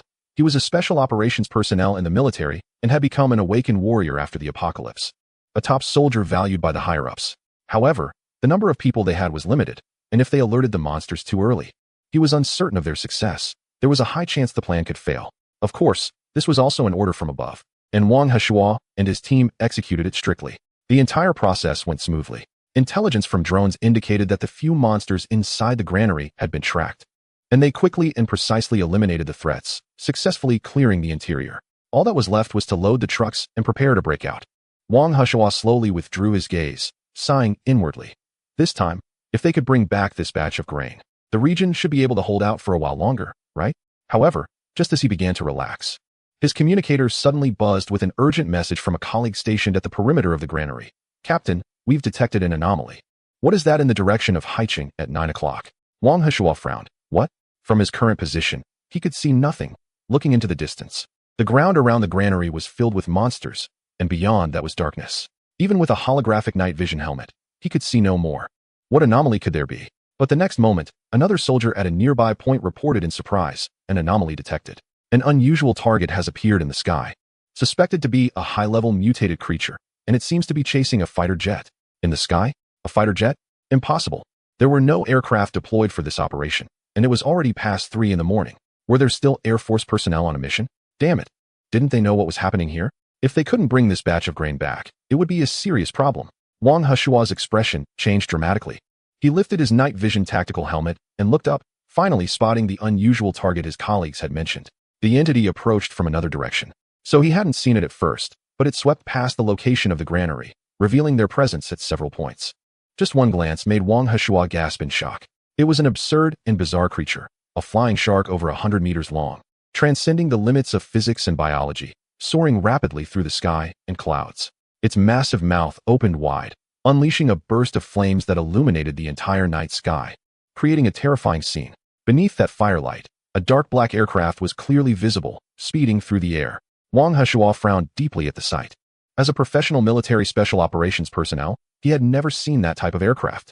It was certainly not a model from the fighter jet squadron serving in the local military district. Was it a test aircraft from a research institute in a nearby city? Or a secret aircraft from another federal region? Wang Heshua took a deep breath and urgently issued orders. Evacuate immediately. All units halt operations. Be careful not to expose us because of this. I estimate that it is likely a level 5 creature. The deputy leader of the action team responsible for loading inside the granary couldn't help but speak up in the channel. Captain, do we need to help? Remember your mission. We need to transport the supplies. The area has been surrounded for 17 days, and the food can only last for another 10 days. Without this batch of supplies, the entire region will starve, Wang Heshua replied. Our task is to bring the supplies back. As for that unknown aircraft, even if we engage, we won't be able to help them. A level 5 flying creature could likely defeat an entire Air Force formation. Even if we open fire, it would only expose us and lead to unnecessary sacrifices. There is no way we could assist. Wang Heshua was certain that the unknown aircraft was doomed. A creature of that caliber was virtually a ruler of the skies, unless there was an aerial combat group or a strong ground missile unit to support. There was no way to bring it down successfully. If they acted rashly, it wouldn't be a rescue but an exposure, risking the lives of all 20 of them. It was obvious that a fighter jet couldn't prevail against a level 5 creature. Saving a person who was certain to die would not be worth the cost. Wang Heshua could only hope that the entity would not come toward the granary and draw the monster over. It seemed that neither the dark aircraft nor the terrifying creature noticed them. Everything unfolded as Wang Heshua hoped.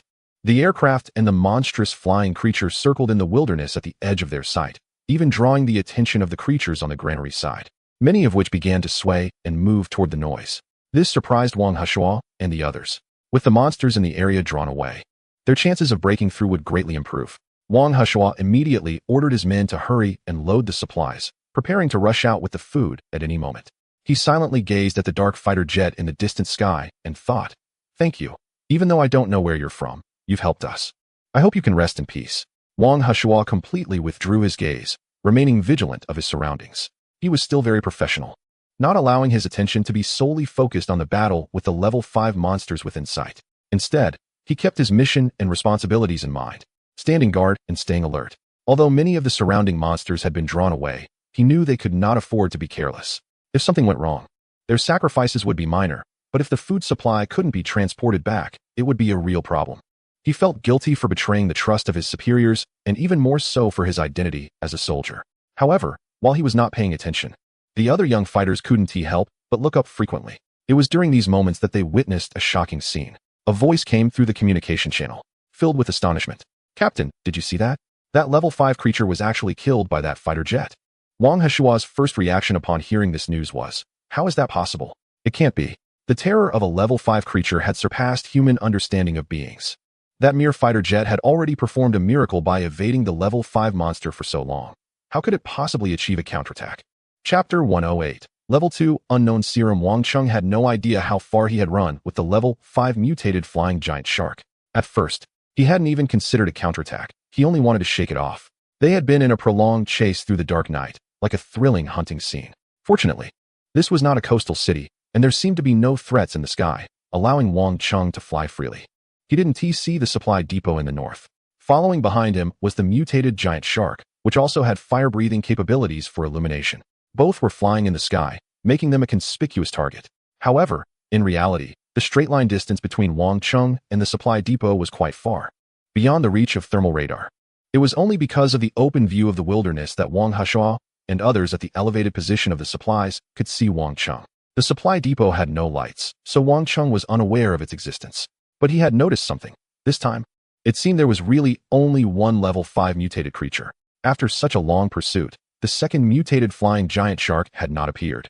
Initially, Wang Cheng thought the opponent was hiding and waiting for the right moment to strike him down. But after such a long chase with no sign of the other, and after several changes in direction without finding the second one, he gradually became certain that there was only one mutated flying giant shark.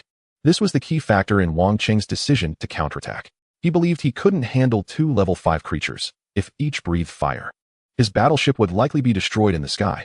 That's why he had chosen to flee from the beginning. Respect for the level 5 monsters was still necessary. But now, it was different. On the other side, the 5th level mutated creature had disappeared without a trace. With just one creature, Wang Cheng's courage surged. As the saying goes, the bold feast while the timid starve. His mindset shifted instantly from a cautious focus on survival to a strong desire for the 500 energy points. If he could secure those points, combined with what he earned from slaughtering the mutated pig herd, he would soar past 2,000 energy points. With that, he could upgrade his 4th level battleship. Wang Cheng had never experienced such a rapid upgrade before. Unable to resist any longer, Wang Cheng stopped fleeing. In the astonished eyes of Zhang Chao and Su Ling, he turned around and counterattacked, leading the frenzied 5th level creature in circles high in the sky. With irregular energy crystal points around, Wang Cheng was not worried about the battleship's operational consumption. It could easily sustain high-speed movement for an extended period. However, his missiles had little effect on this monster. One missile could shred the tough-skinned, mutated wild boar into a bloody mess. But this 5th level creature was far more formidable. Its outer scales were as tough as steel, making it appropriate to call it a steel body. When Wang Cheng charged in, he could at most breach its defenses and create a wound, with scales flying. But that was meaningless to a creature that reached nearly 100 meters in length. If he only had conventional weapons like missiles, Wang Cheng might ultimately have no choice but to flee. However, he possessed a low-power turbo laser cannon with high penetration. Although the system and battleship labeled it as a low-power beam weapon designed for precise strikes within a planetary environment, this low power was relative to interstellar warfare. Against such a creature, its output was more than sufficient. Wang Cheng seized an opportunity, abruptly turning to counterattack and charging directly at the 5th level mutated giant shark. The monster opened its massive jaws and lunged at him. It looked as if Wang Cheng were about to slide right into the jaws of this mutated giant shark. Inside the battleship, Zhang Chao let out a scream akin to that of a girl, terrified beyond measure, while Xu Bing's eyes widened in shock. In the end, it was the 5th level creature that was dealt with. Wang Cheng certainly would not commit suicide. As he dove down, his turbo laser cannon fired wildly, unleashing a dense barrage of beam energy that nearly formed a continuous line of fire across the sky, piercing through the creature's head. Its scales and dense layers of fat could not withstand such a targeted design. Although the damage from a single beam was limited against such a colossal beast, Wang Cheng's relentless assault made up for it. He fired a total of 23 shots, effectively blasting the creature's head to pieces. Blood splattered everywhere. Its massive body collapsed like a mountain crumbling down, crashing onto the ground. Once fertile fields were engulfed in thick smoke, the 5th level creature was shot dead on the spot. Its head shattered by the relentless barrage of beam energy, turning it into a gruesome scene of blood and flesh. Its body twitched uncontrollably. The system sent a notification, 500 energy points credited. Wang Cheng's total energy points reached 200. Of course, this is because during the recent chase, Wang Cheng frequently fired missiles, consuming a lot of energy points obtained from hunting the mutated pig herd. Otherwise, his total energy points should have been close to 2,500 by now. However, 2,200 points is enough. The energy points required to upgrade to a level 4 battleship have been gathered. Inside the battleship, everyone was still in shock. Just a moment ago, they all thought they were doomed, but unexpectedly, Wang Cheng had managed to take down the monster. Xu Bing's gaze revealed a hint of shock and complexity, and for the first time, her eyes on Wang Cheng were no longer filled with the previous malicious intent. Su Ling's face turned pale, unable to speak. Zhang Chao covered his mouth, mumbling, "Quick, get me a bag." He was about to throw up. The intense shaking and jolting had made him nauseous. Meanwhile, Wang Cheng's battleship was slowly descending. Killing this level 5 creature not only granted them 1,500 energy points, but also a special serum, which Wang Cheng needed to extract personally. What they didn't know was that this scene deeply shocked Wang Hashua and others in the vicinity of the Subei granary. Wang Hashua's face was filled with astonishment, and countless questions arose in his mind. Where did that aircraft come from? Who was that person? Which military district has such an ace pilot? Who on Earth could single-handedly take down a level 5 mutated creature with just one aircraft? He hadn't observed closely earlier and thought Wang Chung and the others were finished. Now, he had missed the best opportunity to observe and could only see the giant monster crashing to the ground through his binoculars, leaving him with nothing but deep shock. For a moment, there was complete silence in the communication channel of his entire team. Someone quietly remarked, "Our military district has only managed to take down 2 mutated creatures, and we paid a hefty price for it. Each time, we mobilized a large amount of manpower and equipment. Although the threat of level 5 creatures can be neutralized under prepared circumstances, that guy was just one aircraft." After a moment, Wang Heshua took a deep breath and said, "Deputy team, record the details and report back to the command center." They had important tasks today and couldn't seek or contact that aircraft, but he planned to report to higher-ups. The aircraft and its pilot were top-notch individuals, and it was crucial to find out who they were. They could be of great use. Additionally, the corpse of that level 5 mutated creature was also vital and could serve as important research material. His deputy responded hesitantly. They were an elite military team. Yet at this moment, they were so shaken that they could hardly speak. That was a level 5 mutated creature. In numerous operations against level 5 creatures by the military district, a large armed force was deployed to ensure minimal cost in taking them down. The threat of level 5 creatures was indeed immense. But now, right before their eyes, a level 5 mutated monster had been slaughtered by just one battleship. Who on Earth could this be?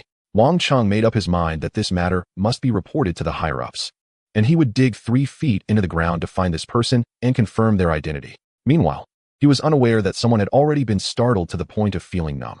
At that moment, he had slowly lowered his altitude and landed beside the corpse of the giant creature. Zhang Chao, feeling somewhat embarrassed, got off the warship and started to vomit.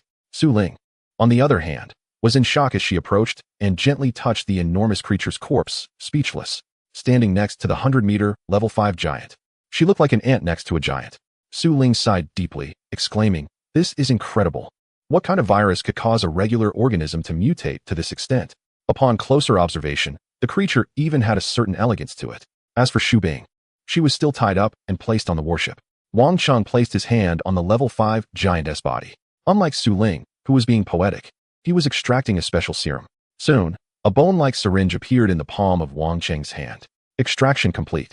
The system notified Wang Chung that this was actually a level 2 unknown special serum. Wang Cheng's eyes flashed. To all the readers, Happy New Year. Wishing everyone happiness, health, and prosperity in the new year. And don't forget to support Liangsha. Chapter 109. Leveling up again. The serum obtained from the mutated creature is mostly related to the abilities it possesses. An unknown serum often signifies a special ability. This level 2 special serum is very likely to grant fire abilities. After injection, Wang Chung could directly ascend to become a true level 2 fire ability awakener. By then, he wouldn't just be a level 2 awakener as Su Ling described, but he would possess 2 level 2 abilities. In the entire High City, there were no level 2 awakeners with such abilities, but Wang Chung would have 2. However, he didn't rush to inject it. Instead, he thought for a moment and carefully stored it.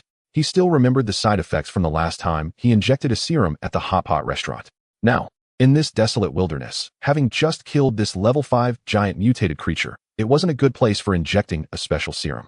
After securing the serum, Wang Chung called everyone to board the warship, which had transformed back into an off-road vehicle, to leave. Su Ling surprisingly seemed a bit reluctant. She stepped back toward the vehicle, sighing, "This level 5 creature is a precious experimental resource. If only we could transport it for research." Wang Chung couldn't help but admire Su Ling's high level of awareness. Her concern for the greater good was something he could only respect. Wang Chung wasn't without ambition. He understood that one must achieve success to help others, but his journey had been fraught with dangers, and he had yet to reach that point. For now, he could only ensure his own safety and that of those around him.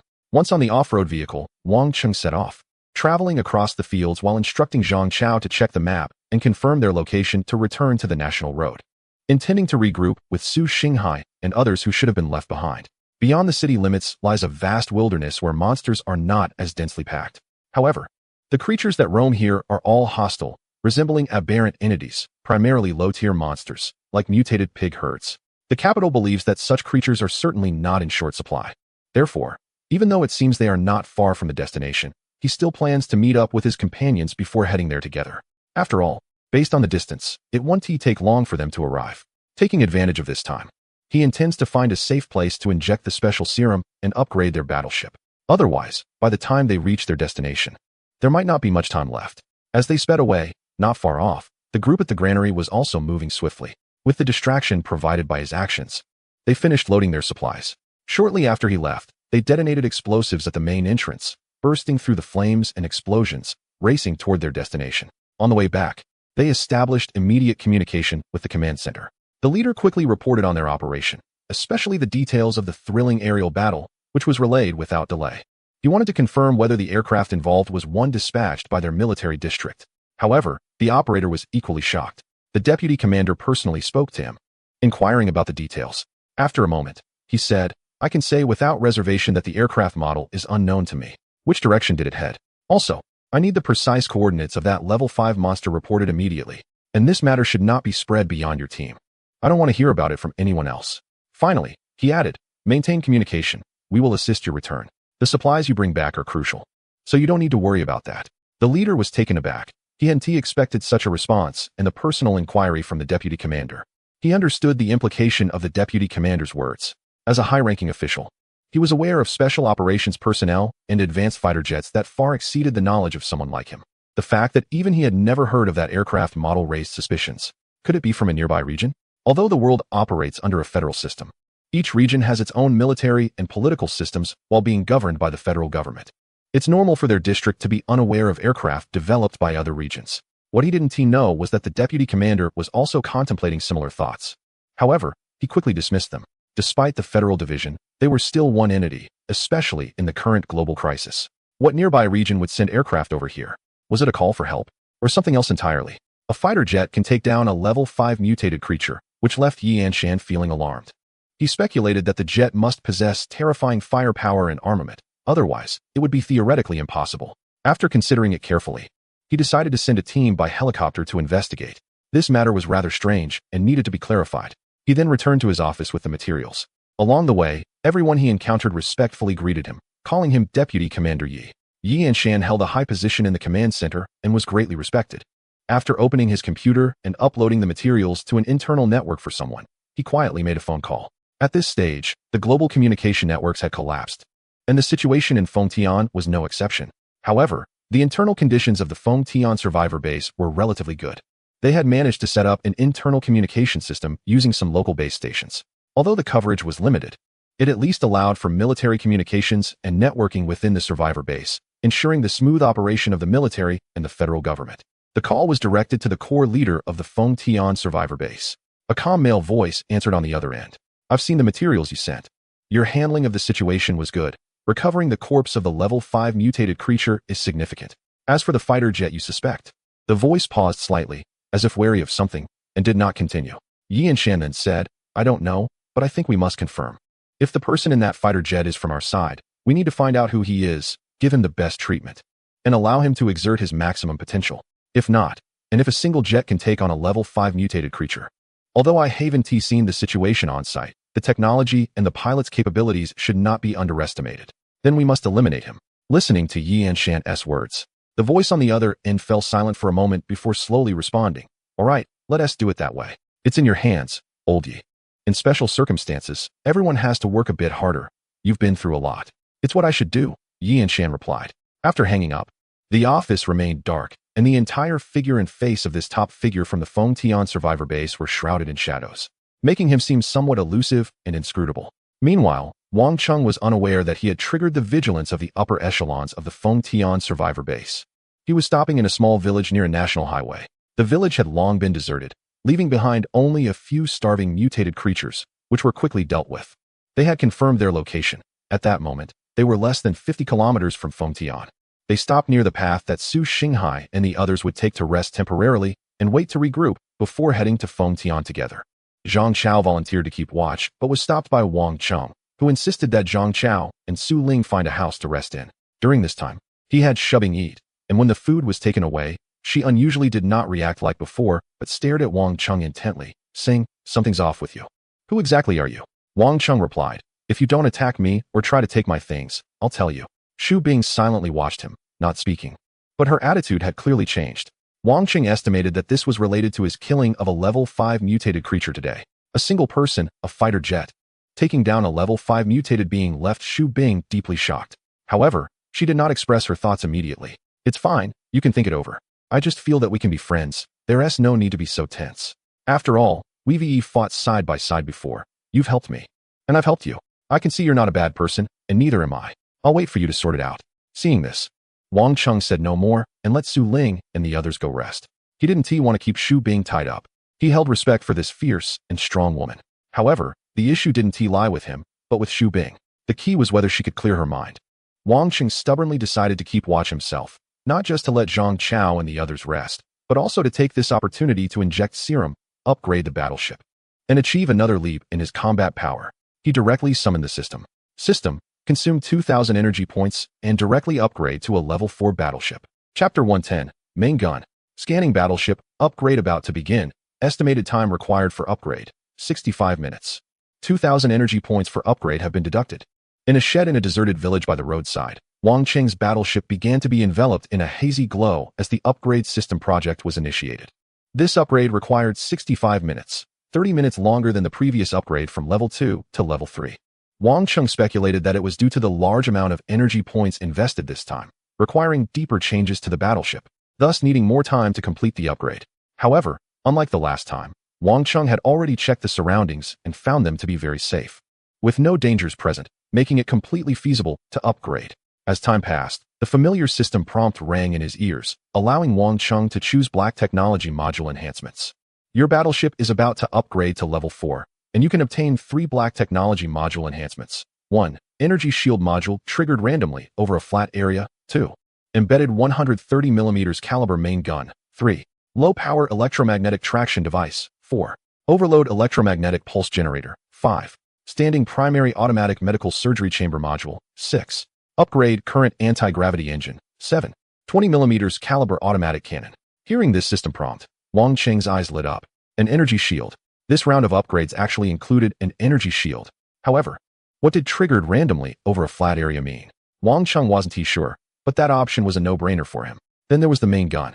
Since the battleship's upgrades began, it had always lacked a core weapon. Since the last upgrade, the turbine laser cannon had become the battleship's primary weapon.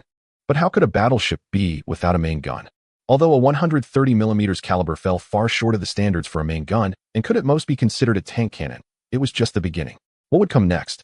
Is a larger caliber far away? Moreover, the special feature of the weapon modules provided by the system is that their ammunition does not need to be searched for all over the capital. Once depleted, it can be 3D printed on-site using energy points. As long as there are sufficient energy points, his ammunition can be considered virtually limitless. This option must be secured as well. As for the remaining 5 options, the capital hesitated slightly, pondering for a moment before saying, I choose 1, 2, and 5. He noticed that the 3rd and 4th options were ones he had seen before. It seemed that the options not selected during previous upgrades would remain available. In fact, he was also very interested in upgrading the anti-gravity engine and the cannon. The former could undoubtedly enhance the spacecraft's interstellar navigation capabilities, while the latter was also a system module capable of printing ammunition. With it, he could replace the current half-baked shipboard rifle, transforming it into a true battleship cannon. However, after much deliberation, the capital ultimately chose the medical bay. It felt relatively safer. While attack is important, defense is equally crucial. The human body is fragile. The capital could not guarantee that he wouldn't get injured, nor could he ensure the safety of those around him. With only 1 nanomechanical capsule left, he hoped that this medical bay could provide some assistance. In the apocalypse, one of the worst aspects is often the collapse of medical systems. Many people are unable to receive medical attention when injured. Non-traumatic illnesses, once they appear, must be endured, and the consequences are almost self-evident. Human society certainly has many issues, but the brutality and despair of the apocalypse far surpass anything seen in the past. In the human society before the apocalypse, various pressures did not touch the bottom line of death. The benefits of human civilization reaching this point lie in the fact that people in this era would not die as easily as in ancient times. However, the arrival of the apocalypse turned all of this to ashes, rendering the efforts of civilization meaningless. As the capital completed his choices, the battleship entered a state of self-enclosed upgrading. Under the white glow of the upgrade, the shape of the battleship began to change gradually, moving from minute details to macro transformations. The capital silently observed this scene. Of course, at this moment, obscured by the white light, he could not discern what changes the level for battleship would undergo or how it would upgrade. He would have to wait until the upgrade was fully completed to see the whole picture. Time still stretched long ahead. The village in the night was particularly tranquil. Zhang Chao and the others seemed to have already fallen asleep. The capital informed them not to take shifts with him, so they appeared to be sleeping soundly. He wondered if Shu Bing had figured things out yet. Taking a deep breath, the capital reflected that he had been serious earlier. He did not intend to maintain this state with Shu Bing forever. That was his thought. On the other hand, they were about to enter a significant area, and having an awakened individual tied up in his vehicle was not ideal. With this in mind, the capital couldn't help but gaze into the distant horizon, which was invisible from where he stood. He wondered what the place was like. Were his parents still alive there? Were they doing well? Wang Chung felt a mix of anticipation and inexplicable fear and unease. Because of this, even though he was getting closer to the place, he didn't rush over immediately. Part of him wanted to meet up with Su Xinghai, but on the other hand, it was also his own anxiety that held him back. He was afraid he would be too late, and that he might only find an unacceptable outcome upon arrival. In the darkness, Wang Chung sat resting on a small agricultural vehicle parked to one side. He slowly took out the special serum he had just obtained from a level 5 mutated creature and injected it into himself. This time, the sensation was different from before. There was no burning feeling. The serum entering his body felt cool, almost refreshing, like drinking a cold beer on a hot summer day. Then, inexplicably, Wang Chung felt a wave of drowsiness wash over him. He struggled to keep his eyes open, but couldn't resist the feeling. He realized it wasn't mere physical fatigue, but a change brought on by the serum. So he stopped resisting, glanced at the warship bathed in light, and fell into a deep sleep. He was unaware of how long he slept, but he had a dream. In the dream, he arrived at the place but couldn't find his parents. Instead, he encountered a relative, an aunt, who grabbed his hand, her face streaked with tears. Crying out in despair, Wang Chung repeatedly asked where his parents were, but she only shook her head and wept. His heart sank, and he felt his hands and feet grow cold, as if he were falling into a bottomless pit of darkness. Then he suddenly woke up. Before him, the warship's upgrade was still ongoing, surrounded by a faint white light. He checked the time and realized he hadn't slept long, less than 5 minutes. The dream felt like it lasted for hours. A dull ache began in his head, and as he focused, he discovered that the 2 lines of fire within him had split into 7, flowing like blood circulating through his body. What was happening? Could I shoot 7 lines of fire now? But based on the current situation, Wang Chung judged correctly. This serum was indeed related to his fire abilities. Otherwise, his body would likely be in a state of extreme cold and heat by now. While he was analyzing his abilities, he suddenly heard strange noises coming from the village. Alert, he quickly grabbed his shotgun and moved closer, spotting a black, mutated wild boar with coarse fur at the village entrance, wandering around with blood-red eyes and exposed tusks. Wang Chung's heart raced, and his first instinct was to shoot it, but he quickly suppressed that thought.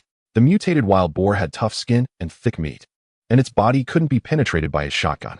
Wang Chung felt a stir in his heart and decided to test the capabilities of his new serum. He discreetly raised his hand, intending to shoot a line of fire, but unexpectedly, a line of fire surged directly from within his body, in his palm. It shot out instantly, hitting the mutated wild boar's head, which even the shotgun couldn't pierce, and exploded inside. The boar's head was completely shattered, and its massive, heavy body crashed to the ground, no longer moving. The system notified him that 5 energy points had been credited. Wang Chung then realized that his abilities had undergone a tremendous change. In Chapter 111, Sky Platform, Wang Chung discovered that he seemed to be able to control the shape of the lines of fire he shot out. Previously, he had only 2 lines of fire within his body and could attack only twice within 24 hours, consuming 1 line each time. He could only control the direction of the attack, while the output of power and the form of attack were fixed. However, this time was clearly different. He had just thought about taking out the mutated wild boar that had inadvertently barged in, and the line of fire he shot out had truly become a rocket. Moreover, he was able to control the output. This rocket only consumed half of 1 line of fire from his body. If it had been before, that line of fire would have been completely expended in one go, with no retention possible. Most importantly, although it only used half the energy of his previous attack, the power was almost the same as before. Additionally, because he could now condense the form, Wang Cheng's attacks were more focused, even allowing for precise eliminations. Just like before, he wanted to take down that mutated wild boar, and with one condensed rocket, it directly penetrated its skull and exploded, killing it without igniting the surroundings.